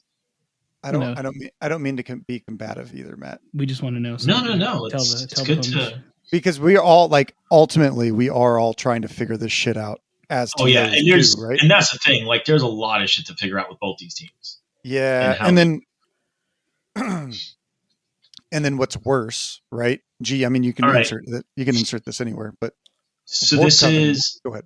I guess this was in an FAQ in Killzone Gallowdark. How do you resolve rules that require an operative to be at certain distance within heavy terrain? Resolve this only using pillars and wall ends, excluding wall ends for hatchways. So they mean when the hatchways open. And heavy terrain from a Killzone Gallowdark supplement. Ancient apparatus, I guess, is what they're talking about. Right. Okay, that's a little better. That's a lot better. So that's in the FAQ? I believe so. Amazing. Okay, yeah. Well, that's good to know because otherwise this team was going to be you could go anywhere. Yeah, anywhere. Well, also you can't be in line of sight. Yeah, that's true. Yeah, and also, if we're wrong, I'm sure we'll get corrected. As per normal, being on the internet. Yeah. So have we done Blade in the Dark yet? Have we? Okay. So Blade in the Dark is fucking pretty good. Until the end of this is probably one of their best strategic ploys, in my opinion. Until the end of the turning point, friendly Mandrake operatives that have the conceal order can perform a charge action if they start or end their action within shadow. So to me, already this team is starting to feel very positional based. So that means they're probably going to have a higher end skill ceiling. But also for 1 CP to get essentially a reworked version of Commando's entire team thing seems a little ridiculous. It does have to be, you do have to end it within shadows though. No, start or. Oh, you're right. Start and or. Oh. Yeah. Or. So you don't have to be there and then you could end there, or you could start there and then you don't have to end there and you can just charge from conceal.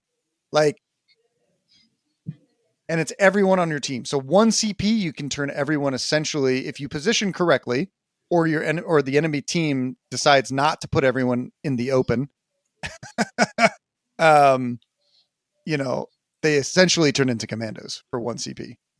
I think that this team is going to be struggling for command points quite a lot. I think they're very hungry for command points, and no real way to generate extra ones is going to be a problem for them. Which is probably good. Who wants to go over Inescapable Nightmare? This is the final. Did we do Glooming Shroud? I don't know. No, we didn't. You want to take it? Sure. Glooming Shroud. Until the end of the turning point, each time a shooting attack is made against a friendly Mandrake operative within shadow, in the roll defense step of that shooting attack, before rolling your defense dice, you can retain a successful normal save without rolling it. In addition to cover, if any. I wonder if anyone who made Commandos also made this team. This is cool. So now you can't kill them if you could. As long as but again, this just adds so much to the resilience from shooting teams. It does. Ridiculous. Oh my god! Not only do they have bolters that are better than bolters, but now you can't shoot them either. This team is cracked, everyone. Of course, I was wrong about the Caster Kings, so and it's an invul save, so you can't take it away no matter what. Unlike with orcs, at least unless if they're shooting themselves, right? You play the mirror, then you'll be like, "Oh, this is gonna suck." That's the only. Yeah, if you're playing the mirror, you're gonna have a problem because everyone goes to 5-up save. That's exciting. So, Inescapable Nightmare is their final strategic ploy. Until the end of the turning point, each time a friendly Mandrake operative is within shadow, fights combat, or makes a shooting attack in the roll attack dice step of that combat or shooting attack, you can re-roll one of your attack dice. All right. Yeah. I mean, it's good because it's team wide, not just a singular dice, right? If you think you're going to shoot a lot or something like that, definitely. I mean, I think this team is a lot like Felgor. Felgor, you can literally just blow all of your CP in one turn, and it'll be worth it. It'll be worth it. Like you could just be like, cool. So I'm going to do Blade in the Dark and Inescapable Nightmare, and then do one of the other things, and then just be like, cool, all 3 CP done. Pretty strong. I mean, at least the upside for being in the shadow is they got to be within 1 inch of heavy terrain. So it's less likely that they'll be obscured more often. But at the same time, they benefit from all their other cool stuff for being in shadow. I agree. I think that they might struggle while being on objectives. Right. Unless those objectives have a piece of heavy terrain where they're like, I'm just going to, use my thing so I can try to be more defensive. Yeah. Yeah. Because that's the only time they're going to get their 4-up invul save, Mm-hmm. Yeah. So, you want to go over Slither out of sight? So we're going to move into tactical ploys now. They have 1, 2, 3, 4. The 4 perfect tactical number. Ploys. Yeah, so let's start with Slither out of sight. Use this tactical ploy at the end of any operative's activation. Select one friendly Mandrake operative that has the engage order and is within shadow. Change the operative's order to conceal for 1 CP. Cool. It's nice. So you Blade into Dark, jump into a shadow, kill the guy with Inescapable Nightmare, and then slither out of sight. Because they also, for some reason, get some Warp Coven tactical ploys coming out. Wait, but Awesome. you don't need to slither if you're using Blade in the Dark. If you're on Yeah, concealed. you're already in Oh, conceal. you're right. So you could just like not use Blade in the Dark and then just go, I'm going to disappear now. I guess you would use Inescapable Nightmare shooting with Slither out of sight. I Yeah, think you so. could- I think that's probably where Yep, it's going to be that's used a probably lot the is for combo. shooting. Yeah, Yeah, that'll be the probably. combo. Two-part combo. Dude, I played some Pink Horrors, and they just murdered. Their shooting murdered my fucking So red good. card. I know how good this 3-4 or slash they did 4-4, Dude, but that's besides the yeah, point. Still 3-4. Bolter like is nice. God, Soul Feast. I'll take this one. Yeah, you can Oh, you go got for it, brother. No, you got it. Go for it. Soul Feast. Use this tactical ploy at the end of the resolve successful hit step of a combat involving or shooting attack. What? A combat involving or shooting attack made by a friendly magic operative against an enemy operative within 6 of it. That friendly operative regains a number of lost wounds equal to that enemy's APL multiplied by the number your attack dice that inflict damage in that combat or shooting attack. Excess dice are ignored. I get it, but that's some weird wording. Yeah. I mean, it's kind of busted, right? Like if you hit with 4 and you with 4 shots or 4 attacks, You can gain, and the enemy's operative APL is 3, you would heal 12.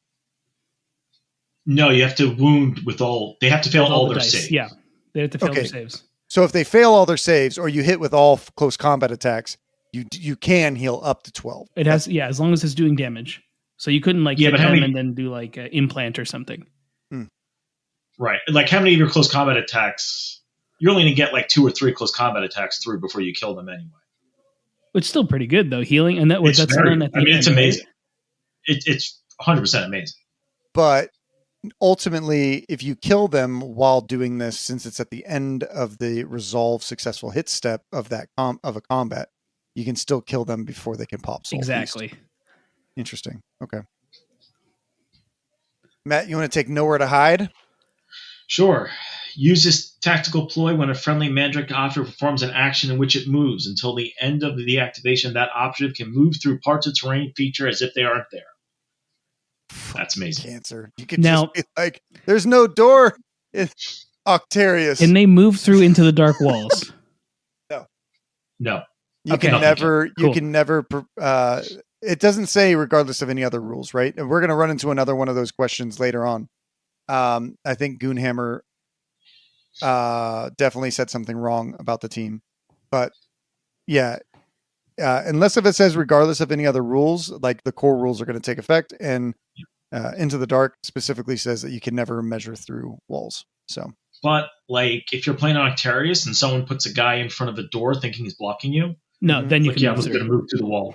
Right, Mhm. instead of the Yeah. door. That makes more sense. Okay, yeah. Because I just See- wanted to make sure that Into the Dark wasn't get, I love this team's like flair by doing like Haunting Manifestation, Nowhere to Hide. Like you can just like creep on a dude and be like, yo, my guy, you can't hide from me, homie. I'm Freddy Krueger. That's cool. Don't go to sleep tonight. charging through walls is pretty cool. It is super cool. Do you Charging wanna through go over- everything. Like they can Yeah. move through a wall, a barricade, and like a piece of traversable terrain all in the same movement. Yes. Mhm. Not people. They can't move through people, but they can move through terrain. Yeah, can't move Which through is really nice. Still good. Yeah, which will actually hurt them on Into the Dark, right? Because usually that's what's blocking a door as a person. Absolutely. G, you want to go over Shadow's Bite? Absolutely. So use this tactical ploy after an enemy operative performs a charge action, then the fight action, and selects a selects a friendly Mandrake operative within Shadow as the target for that combat. In the resolve successful hit steps of the combat, you are the attacker. You resolve your hits first. If both operatives have this rule with this effect, even if it's from different army lists, it has no effect for both operatives. You get a hit first. Yeah, it's amazing. Easy. Yeah, I mean, this team is going to burn through CP like crazy. Yeah. Now it's just a matter of when to This use team which is- piece. This team might be one of the hardest, like strike, like turn 2, like damage teams out there right now. Outside of Felgor, like they're pretty gross. Pretty But gross. I think this team's gonna actually be pretty scary for Felgor. You think so? Yeah, I think between their shooting's going to whittle them down a decent amount, but like stuff like that, like the Felgor charges you, okay, you're going to hurt me, but you're dead. Okay. If the Felgor charges a Mandrake, he's going to lose that fight. They do have a lot of lethal 5. They do, yeah, they do a lot of damage too. So yeah, so like they just have to get a few hits in. Yes, the Felgor is then going to frenzy, but with any luck, they'll still be stuck in combat. So they're just going to do a 1-for-1 trade. And I think Mandrakes have better shooting, which then they can, try to mitigate some of that with the shooting, and they'll win. Well, no, because if a Felgor charges one of these guys and you Shadow Bite, right? Mm-hmm. You kill the Felgor, he frenzies, his activation ends, he goes off the table. Oh, that's right. So so you even could do that. Thank God that's only a tactical play. Well, if you kill him when he charges you, he just frenzies and he stays there because the activation ends, and then you'd have to fight, and then you could activate your model to fight and then kill him. No, but the Felgor would charge you. Right. If the Felgor charges you and you kill him, he's pulled from the because it automatically ends and just goes to frenzy. It doesn't. You can't kill him. So a Felgor charges you and fights you. You kill him in combat. He frenzies. And then his activation ends, and it says after a model is frenzied, when an activation ends, you pull him from the table. Mm-hmm. If you beat a Felgor in a combat when they charged you, they get pulled. Unless they have some kind of special thing that lets them keep activating within that activation, like a double fight. But they're gone. That's their weakness. That's how you beat Felgor. That's right. I'm pretty sure from what everything, if you kill them in close combat, the combat ends and they just turn to frenzy, and then you have to activate again to then hit them and kill them. If you kill them in your activation, you're right. It ends and then they're still there. But if you kill in their activation, they go away. Mm-hmm. Okay. Yeah. Yeah. It's a really good move against them. Mm-hmm. All right. So we go to the next guys, which are Mandrake Night Fiends, yeah? Your main man. Mandrake Night Fiend is the leader of the Mandrakes, right? And he has a bolter profile, 4 attacks, hitting on 3s, 3/4 damage with soul strike, so reverse rolling. Good job, Games Workshop, with that. I'm not gonna lie, I hate the reverse rolling for soul strikes. I really wish it would have just been like, hey, any 2 APL models have a 5-up save, and any 3 APL models have a 4-up save. Just make it. See, the problem with that was I would have agreed with you until you find out that this ability is affected by modifiers. Yeah.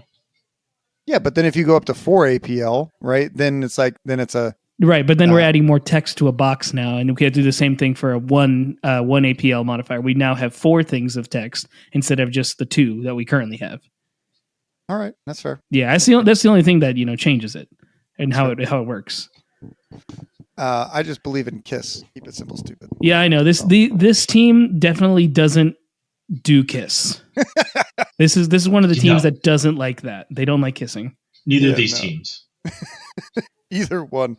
Which, what's interesting is ever since all of these things have come out, like all these recent teams, they've just gotten more and more and more complicated, and they're just leaving these older teams behind. Now, I will say that like Higher Tech and Kroot have definitely got more complicated because now you have to carry around the data slate and the book, but hey. So he has Husk Blade, which is a power weapon, 5 attacks, hitting on 2s, 4/6 damage, lethal 5, and stun, which is interesting. Stun is a very good keyword, especially with a lethal 5. Oh yeah. You start negating opponent's dice pretty much right away, and then he has Oubliex, which is also negates people's dice. But Harrowing Whispers, Each time your opponent would activate a readied enemy operative within 6 inches of this operative, you can roll 1d6. If the result is greater than the enemy's operative's APL, they cannot activate in this activation.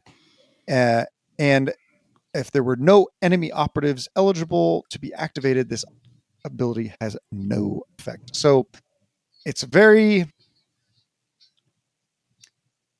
I think this is going to get nerfed or FAQ'd. Mm-hmm. I really wish this thing had a visibility clause. Like any operative that was visible to this operative and within 6. But, what do I know? So does stun carry over till their next activation, right? Till your opponent's next activation? Until that model's next activation. So if that model's already activated, stun could last until the next turn. Or if they have yet to activate, they would activate. It's like generating mana for all those Magic players out there. Each model activates with 2 mana or 3 mana or whatever. And when you take an APL away, you just activate with 1 less APL. But on your next activation, you have 2 mana again. So he definitely wants to get close up. Mm-hmm. Yeah, but remember the first crit doesn't take away an APL. Oh, that's right. It takes away the hit. Yes, it's the second. Yeah. It's the second hit. Thank goodness for lethal strikes. Yeah, the first one negates one of your opponent's damage dice. So that's why stun is better from shooting or from melee than shooting, because you get the extra. Like what you were saying, Dakotah, with like Harrowing Whispers. Like, skipping ahead just a little bit. Like, I would give this guy a Balefire token, and as my last activation, TP1, yeet him into the other side of the table, and be like, have fun turn 2, guys. Like, he's sitting there. He's got the Ubelblex up. And if you charge him, he's probably going to kill you because he's going to use Shadow's Bite. Yep. And he's just going to mess up any plans you have. Yeah, he's doing between 10, 12, or 8 damage to an operative before you can do anything. Yeah. Because you're stunning and you're knocking away a fucking... Goodness gracious, this model. And by the way, his Ubelblex is like a slightly better, slightly worse just to scratch because you can work on all dice, but now it's reliant on a 5+. And you have to kill an operative. Or at the start of each turning point. Yeah. So here's what's fun, right? So you yeet him over there, right? And someone's like, okay, fine, I'm going to charge you. You go first. You swing with the crit. You knock a hit out. He gets a hit through. You ignore it with the Ubelblex, hopefully. And then you kill him with your second strike more than likely, and you get the Ubelblex back. Yeah, it's dumb. and the interesting thing is, unlike like a Kagaroth's Jest, if you fail to 5 up, you get to keep rolling. It's not like you get one shot at this. You keep going until you succeed. So like on his next hit, so if he gets 1 hit through, on the next hit, you can try to deny that one. So you could get really lucky and ignore all the damage. Yeah, you could. As long as it's a little random, right? Because you don't know if it's going to be like a crit or a hit or something. You don't know when you're going to pull that 5 up, but it's pretty sick. It is pretty sick. And super sick. Unlike most leaders in the game, this guy doesn't really do anything for your team globally. So you're not really need to protect him like you do on other leaders. He's just he's just a really good dude. Yeah. Send him in and fight. Yeah. Just send him in there. Maybe one of the best single target damage dudes of this team. Yeah. For sure. We moved to the Mandrake Abyssal. Why did they do this? Why did they put Mandrake in front of all of their words? Listen, the team is just Mandrake. It's not even like a specialty name. Right. It's just Mandrake. You gotta know what they're about. Yeah. It's all about brand awareness. Come on, you got to repeat the brand name again and again. Mandrake. They are Mandrakes. Right. So Bale Surge. This is their blast person. Blast 2 inches. Blast 5 attacks, hitting on 3s, 3/4 damage, soul strike, or burn, which is 5 attacks, 3 plus to hit, 3/4 damage, lethal 5, soul strike. Oh my god! I take it back. This team is a balanced team, shooting and melee. It is. Yeah, I think so as well. Yes. And then he has a Glimmer Steel Blade, which I believe is the same on most of the other operatives, which is 4 attacks, hitting on 3s, 4/5 damage, lethal 5. So they all pretty much have like subpar power weapons. I'll take a slightly worse chainsword with lethal 5. Yeah. And they're hitting on 3s. Like, this would have been one thing if the team was like had all these abilities, but oh no, they're hitting on 4s. No, they hit on 3s. Or their shooting was hitting on 4s. Yeah, right? literally anything hitting on 4s. They hit on 3s. Like their shooting could have been hitting on 4s and their melee could be hitting on 3 because they kind of like a melee team. But hey, fuck it, you know? Fuck it. Just give them 3 all across the board. Who wants to go over these abilities for the Abyssal, Mandrake Abyssal? Matt, you I'll can go take ahead and do this one. since There I you go. mentioned it already. Yeah. Each time a friendly Mandrake operative makes a shooting attack against an enemy operative that has one of your Balefire tokens, for that shooting attack, add 1 to both damage characteristics of that friendly operative's ranged weapons, and they have the no cover special rule. And then each time a shooting attack is made against a friendly operative that has one of your Balefire tokens, subtract 1 damage from the damage characteristics of the enemy's ranged weapons for that shooting attack. Oh to a my minimum- fucking god! To a minimum of 1. Now that's definitely going to get FAQ'd Yeah, That's because so nobody strong. has it anymore. Which is really funny because it definitely shows you how freaking far out their lead time is on making this stuff. yeah. Because nobody gets a minimum of 1 anymore.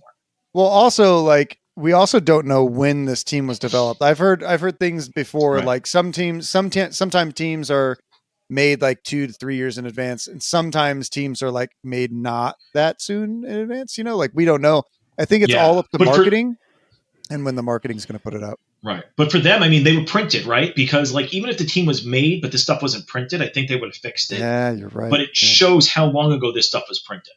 Now you would think that they could release an FAQ right when this comes out because this doesn't Yeah. match, right? Like you would Right. think, but For sure. Well, then But, that you would know. lead to the complaint of like, I literally bought this book and it's not accurate. yeah, but they could do it like Yeah, a but week that's going to before. happen in 2 weeks anyway. Yeah, I'm aware that that's going to happen, but like the internet will complain about that, and they have to keep their PR as Yeah. best as they can. They're already making moves that not everyone always loves, you know?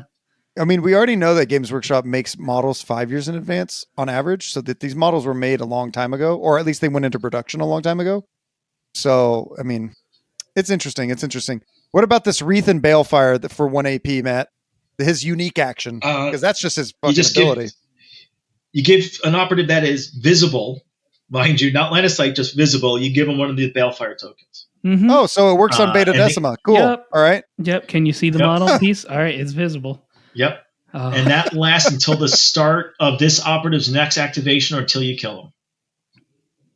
Radical. Hey, I see your plasma, Mr. Vetguard or Kashyyykin player. I'm gonna give you -1 to both damage characteristics into any one of my dudes. and thanks, now, yeah, buddy. No. now you're only a No, super no. bolter. No. Oh, wait, you're right. Yeah, I you am. just turned it into something weaker. It's just a super bolter at that Stupid. point. I thought you had to apply it to your model and then all the attacks Yep, to against your them, but enemies. you're right, you Nope. apply it to theirs. Yeah, so you can say like, oh, the track target guy. Dude, imagine doing Yeah. this to the Vetguard sniper. You're like, oh yeah, I'm not scared of anymore. He does 2/2 damage, my guy. Oh, dude, imagine doing this to the orcs sniper who does 2/2 damage already, The orc sniper doesn't have mortal wounds, do so they? you're one. or any flamer. Yeah. Oh, It doesn't Flamers affect now oh just do my 1 god! damage. Oh, You just make my. flamers even worse. One Yeah, damage this- flamer, yep. This team is not cracked. It's not, right? Everyone, it's completely fine. You just got to. Then your job is just to kill the abyssal, right? He's got to die. Yeah, I mean, dude, with this model, you can literally like check this out. G. No, wait. Okay, Wait, hold on. before. I think I'm right because it says each time a shooting attack is made against a friendly Mandrake operative that has one of your Balefire tokens. Uh-huh. So you just pick one of your guys and he gets the ability. Oh, you're right, because Wreath and Balefire lets you pick one operative, so it doesn't specify any. Anybody, yeah. Yeah, okay, that's a Got good it. point. All right, so we have to take back what we previously said. We do. Not do. as But busted. still, it's really good. again, like I said, when I'm yeeting the Night Fiend across the board, and now it's like, well, all your shooting attacks -1 damage, or you can assault me and die. You pick. Right. Like, so give him the token, and then have him teleport somewhere. You know, so like they're extra safe. Absolutely. You know? So this guy can just like wreath and fire one guy, blast another guy, and then go back and conceal. Mhm. It's good stuff. Yes. Good stuff. I think that's going to be a big play for him for sure. Oh yeah. Put him up on a piece of terrain. Put him, hide him behind that Octarius terrain, turn 1 on engage order, pops up, blasts, wreaths fire, and then goes back into conceal. Yeah, he's gonna be a fun model. He's the sniper of the team. Well, Wreath doesn't even need to blast. be an engage, right? You could just do it. Nope. You could just do it on conceal. Yeah. So you could just stay in conceal the whole game and just like, his job is to support, and sometimes I'll do Bale Surge. But then you're not shooting your best weapon. You want to shoot that weapon. Yeah, Yeah, That's that your is best a gun in pretty the good game. The blast is nice. No, well, you could And the you lethal could 5 Soul literally Strike. you could like be like, hey, Space Marine, I'm gonna wreath and fire you, and then I'm gonna blast you, and now my blast turned into a 4-5 damage. Now I weapon have against you. the special bolter. Yeah. Thank God it doesn't have AP. Thank God none of these have AP. No, but they have lethal 5. If any of these, Yeah, that's true. On the burn, AP, yeah. that would be gross. Oh, and you get they have old AP one from like old Warhammer edition where your save is now shitty. Yeah, that's just Soul Strike in general. So Mandrake, Chooser of the Flesh, is our next operative. This is the one that they got wrong on Goonhammer. You want to go over this one? Yeah. So essentially what this model is saying is each time that a model is incapacitated or you use Part Collector, which is part of its ability, you are allowed to add one of your Soul Harvest tokens to your pool, or 2 if the enemy has 3 APL or more. And each time a friendly Mandrake operative is activated, you can spend one of your Soul Harvest tokens. Notice how there's no range limitation there, to either add 1 to your operative's APL until the end of the battle, or have it regain D6 lost wounds. You can spend your Soul Harvest tokens even if this operative has been incapacitated.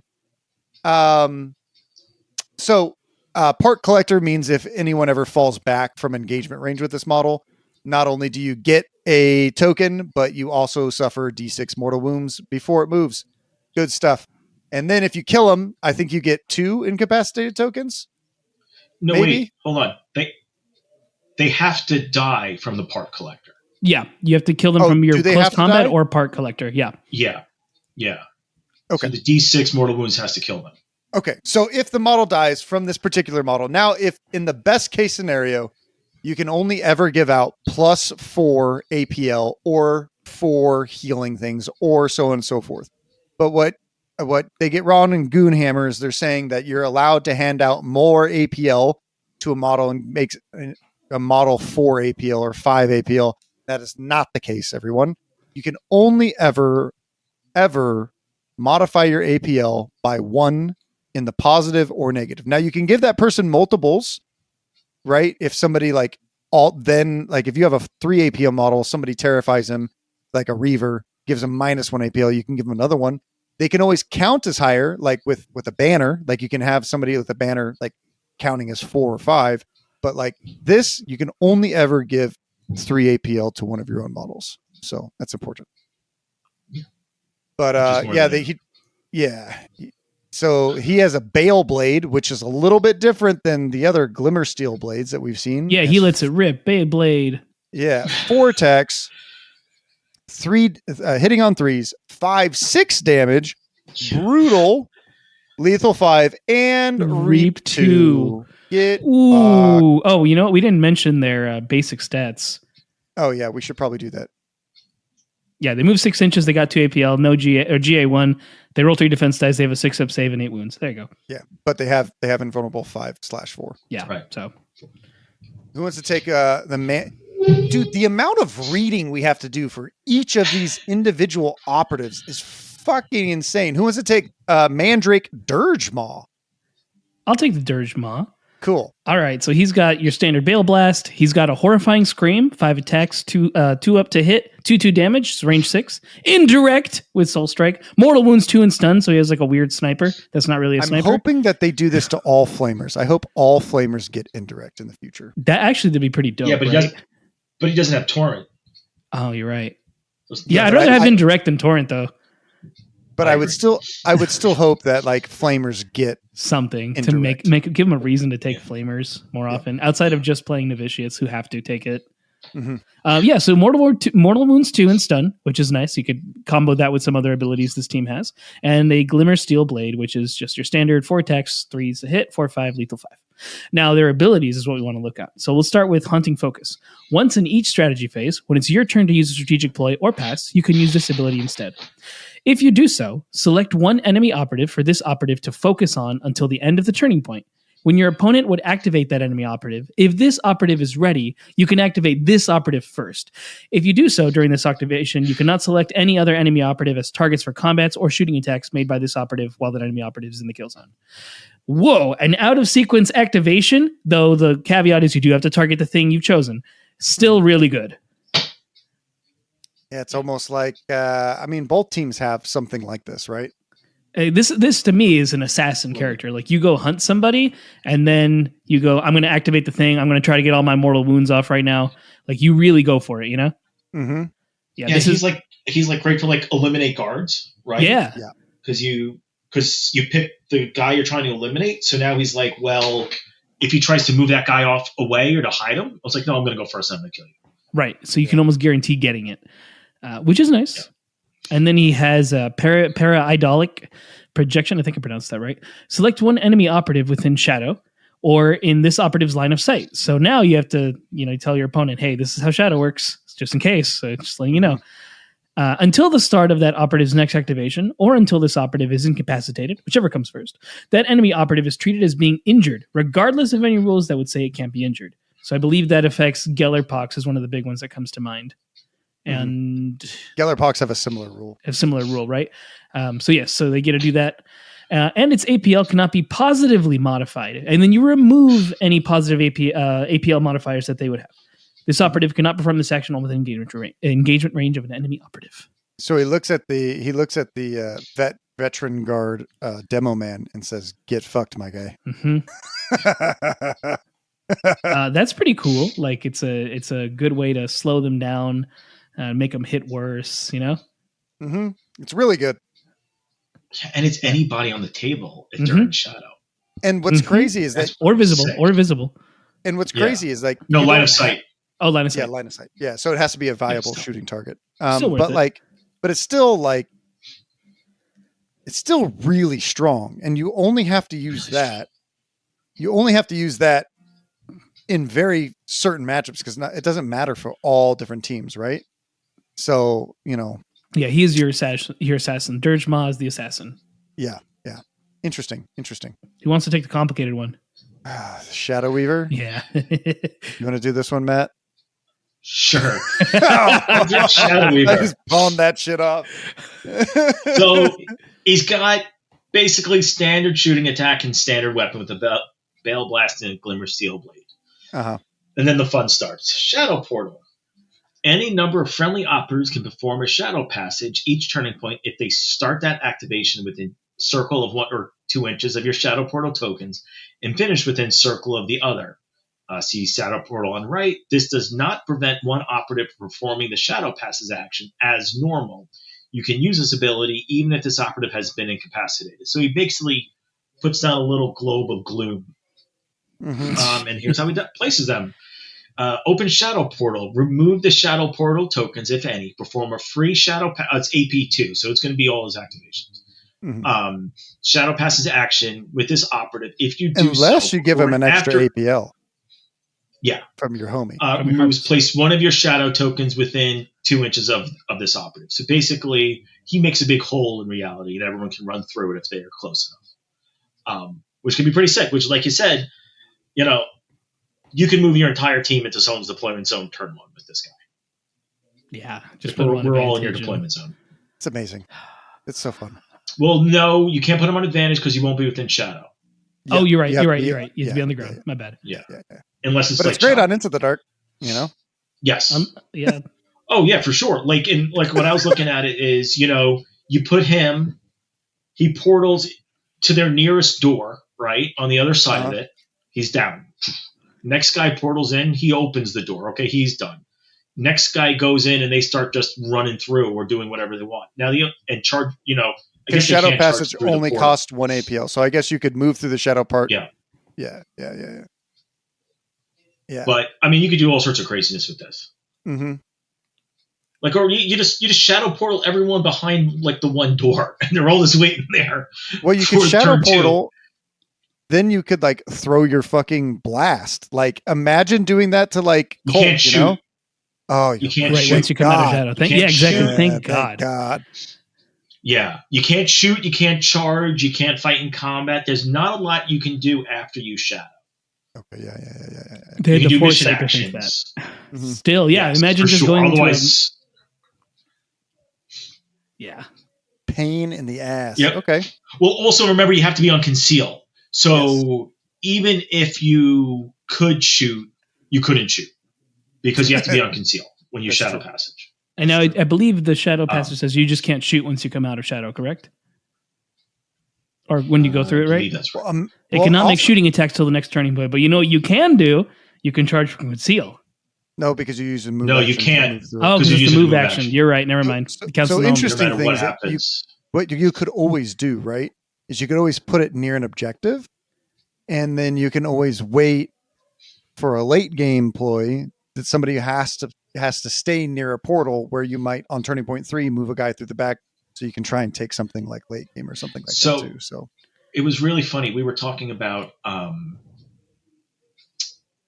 like recon with them, Mhm. and it's pretty stupid because God, with this that's what guy, you're saying, yeah, you could charge if you could take surge forward and throw him on the other side of the board and have a friend go with him. Have one of those. So there's a point right there. Now they might not live. Like, don't get me wrong. If this isn't like the greatest thing ever, because they might die. Like they're still, not the best guys. One of those guys can be your courier. So now they're over there and they get your point for courier. And then I think you can also plan a transponder while you're over there too. Right? Mm-hmm. Oh no, because you have to be more than 2 inches from a terrain feature. That one's going to be a little trickier, but with the radius of the shadow token, you could probably actually pull it off. Yeah. Radical. So like right there, you're looking at like 3 points. Now those guys might not make it. Like don't get me wrong, but for right there, you're looking at like 3 points. Hashtag for the on all your memes. attack ups. For the memes. Yeah. Right. So their last operatives, they're allowed to take 4 of them. Oh wait. Oh, wait. Weave darkness. Oh, Wait. Yep. my bad. There's My bad. one more ability on the shadow. He's not done yet. Weave darkness. Remove your Weave darkness token, if any, and place your Weave darkness token in a location that is visible to this operative or on a vantage point. That's pretty nice. So basically anywhere on the board. And that terrain feature is visible to this operative. That token creates an area of smoke with a 2-inch radius. And an operative is obscured if every cover line crosses the area of smoke. Mhm. You can't do it while he's engaged. And if he's incapacitated, it goes away. But that means he does that turning point 1, that smoke is there for the rest of the game until he dies. Or if he decides to move it somewhere else. Yeah, right. But he can do nothing. He can just put it in one spot. And Right. that's it. He could like defend your guys. He's like the first activation you do. Put it puts on the him in middle there. of an objective. Yeah, exactly. Or Like, put just it on keep- a doorway. Your enemy might start trying to shoot through a hatchway. You put it right on the hatchway. But thankfully they Because can't now they shoot have through- to. Yeah. Right. They can't shoot through it at that point. You can't. If it's right in a door, there's no angle where they can shoot through that door anymore. Mm-hmm. Yeah. True. That's good. Good way I like to keep it. protected. Mm-hmm. Yeah. So the Mandrake Warrior is the last operative, and they have a normal Bale Blast, which is a bolter with reverse saves, and then they have the Glimmer Steel Blade, which is normal, but they also have an ability. While this operative is within shadow, it adds +1 to the critical damage of its Glimmer Steel Blade. So all of them, while in shadow, have a 4/6 power weapon. Piece Pretty of trivia Which is for great. you. What is the other warrior that has an ability? The new Wrong. Try again. No, I don't know. Cassican. Who does? Oh yeah, you're right. They can activate and use one free elite point. Yes. Oh. Otherwise, warriors are just warriors. I I guess like you could warriors say having an ability. Yeah, it's nice to see warriors with abilities. Like obviously Yeah. you're going to take your specialist, but it's cool that like if you got to take a warrior, or at least you might have an option that maybe the warrior is the better choice. Mm-hmm. I think that's nice. It makes for. I don't think it's ever going to be the instance here, but yeah, for sure. Oh yeah, never here. No, you're always going to take your guys, and then you're going to take the Specialists. warriors because you have to. It's a 9-man team. Yeah, they have a lot of good equipment, but I think there's like some that are just objectively better than others. Like my favorite one is probably Shadow Glyph for 3 EP. Okay. You can just give 3 operatives super conceal. Mm-hmm. I'm amazed that wasn't like a plus one where it's like it's only once. No. Yeah. Well, I think it's definitely appropriately costed, because I could see this would have been a new war paint if it was any cheaper. If it was like 2. Even if it was 2, I'd see this. Everyone's taking it. Yeah. Still 3 operatives with super conceal is a nightmare for any shooting team. Imagine giving your Oubliex this dude and just having your leader just run up and be like, even harder to do. You can't shoot me, and no one within 6 inches can activate. Yeah. I fucking hate everything. I mean, the Spectral Essence is nice. You get, they're going to compete. Those two definitely. You're going to see them all the time. Definitely compete with each other. I don't know, especially with that. With that strap ploy where everyone can dash after someone activates. Mm-hmm. Like so, and because it's equipment, it also applies to your scouting dash. Mm-hmm. And Soul Gem is really good too. Yeah. Yeah, it's nice to break on some hordes, like Or for just it'll come dark, in handy. Make everything lethal 5-up. Mm-hmm. Oh, that's a good point. Ooh, that's a good point. Which one? Very good. Soul Gem. I didn't even think about that. I was just thinking about the small 1-inch blast. Bring it on into the dark. Bring it on into the dark, and everything gets lethal 5-up. Yeah, that's not bad. That's pretty good. I don't know if it's game breaking, but it's nice to be like, well, I got lethal 5s against certain guys. Giving 5 of your operatives. So this team, Giacomo, will have 6 blasting operatives. Nah, you're going to take Shadow Glyph. There's no way you're not going to take Shadow Glyph. I don't know, man. If I'm playing against a horde team on Into the Dark, I'm taking 5 soul gems, and I'm getting 6 blasts. That's true. I don't think you need the. Yeah, you won't need the Shadow Glyphs on Into the Dark, and you won't need them against like cults or Felgors. But I mean, like, even if you're going against Space Marines, like, it's still just like lethal 5-up, right? Just to shoot them with your bolter. True. Oh, for sure. Yeah, Into the Dark, I don't think you take glyphs at all. I think you take a lot of gems for sure. Yeah. Would you take Haunting Projection anytime? I think it's just okay. I think it's actually pretty decent. Yeah. I think that I like it, especially paired with like Shadow Glyph. So you can like. So what Haunting Projection is for 1 AP, select 1 objective marker within 6 inches of this operative until the end of the battle. When determining control of that objective marker, if this operative is in the kill zone, treat the enemy's operatives total APL as being 1 less. This operative can only perform this action once. It's great for mirror matches. It's great if you can get a model up the field with Shadow Glyph and putting it on an opponent's one that you really want to contest. I think it's pretty strong because this team likes to be in conceal so much. I'm a big fan of that one. You teleport a guy onto an objective and then you throw this onto it or near it. Yeah. Right? Like that's the combo there. Good for like a center one where you're going to expect to fight over it. Mm-hmm. And you can also just give this to a normal guy who doesn't have an ability. Mm-hmm. So now all of a sudden now you have, instead of having 1, 2, 3, 4, 5 operatives, now you have 6 operatives with abilities. With abilities, right?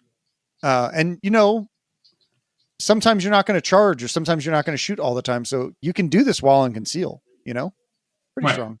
Yeah. They got chain snare. That's what I'm saying. Like after, Uh-huh. after a shadow leap, you're not charging or shooting, so you might as well just throw this onto something. Yeah. But it does have stiff competition with some of the other pieces. So It does. Some of the other things are. Yeah. Dude, I'm pretty sure Kasserkin. No. Corsairs get one super conceal ability thing. I don't know of any other team that just has a equipment that gives them super conceal. Yeah, not an You know? equipment. Not like none that come I to don't think mind. so. Yeah, no. Felgor no, have you're a right, yeah. spell, but I mean, Everyone else has an ability, like Tyranids have an ability, and I mean, I might be wrong, but giving 3 operative super conceal is like, oh well, I have 3 gene stealers now. Oh. At least they don't have relentless. Oh goodness. I mean, yeah.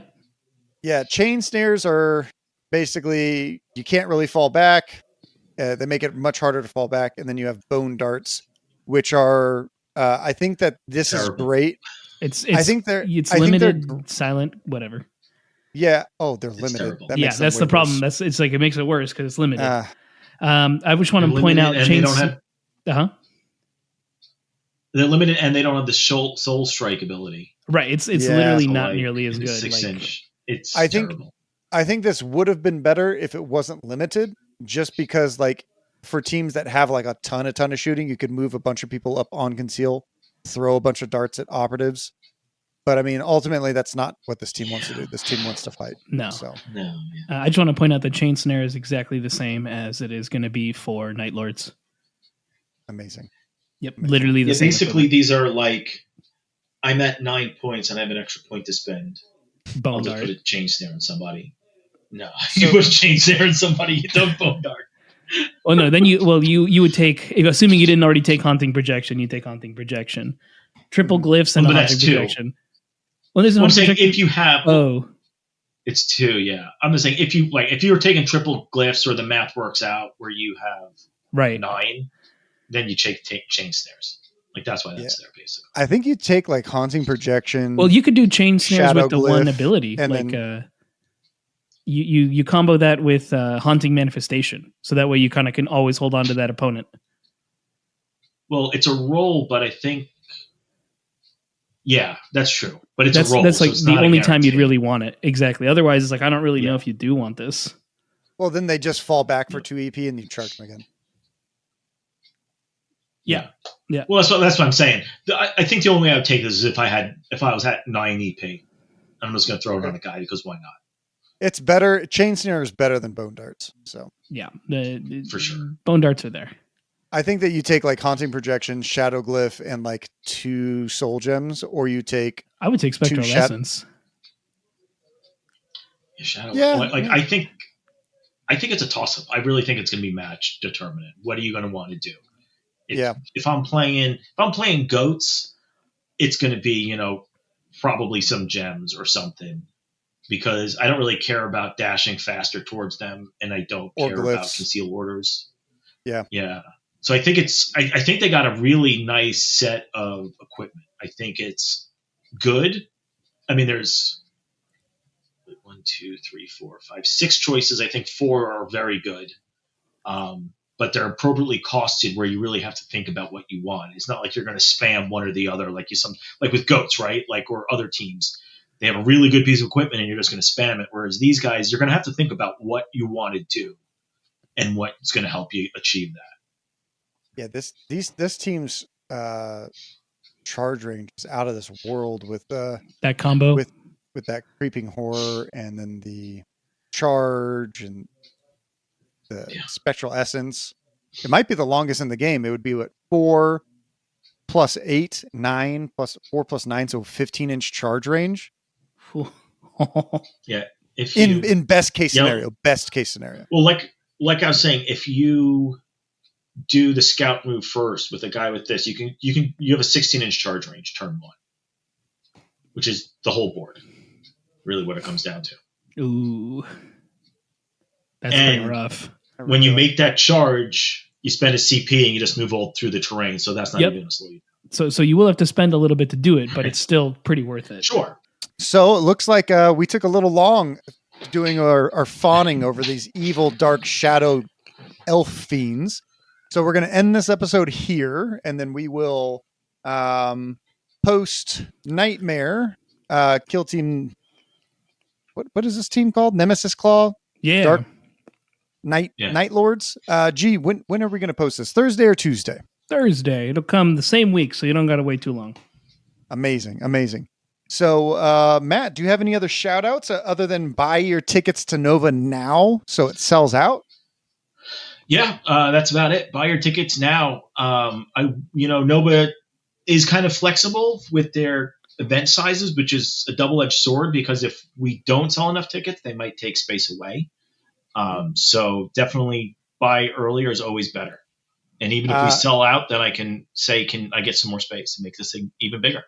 Yeah, LVO, we ran into something very similar. We had 200 tickets allotted to us, and they cut us down to what we sold on a random week. They're like, "Yo, we need a plan now," and we didn't get any time to tell anyone. We were just like, "Hey, tickets are stopped being sold in 24 hours."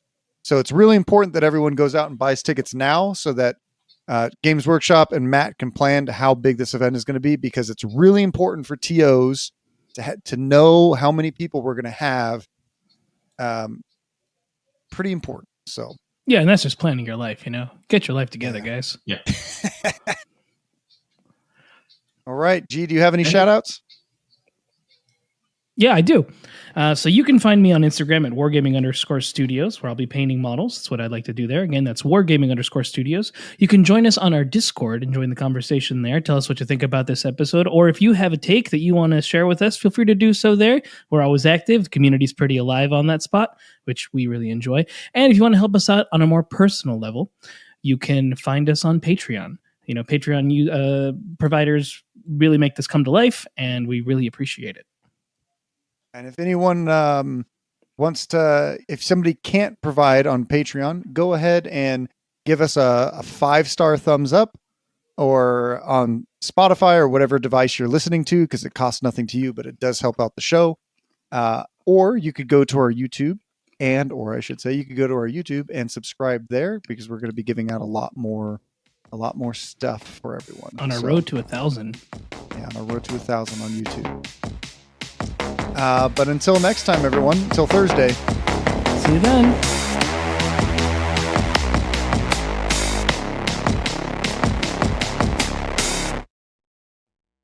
The Squad Games Podcast is a production of Squad Games Entertainment. For more information on Squad Games, please visit our website at lestersworkshop.com/squad-games.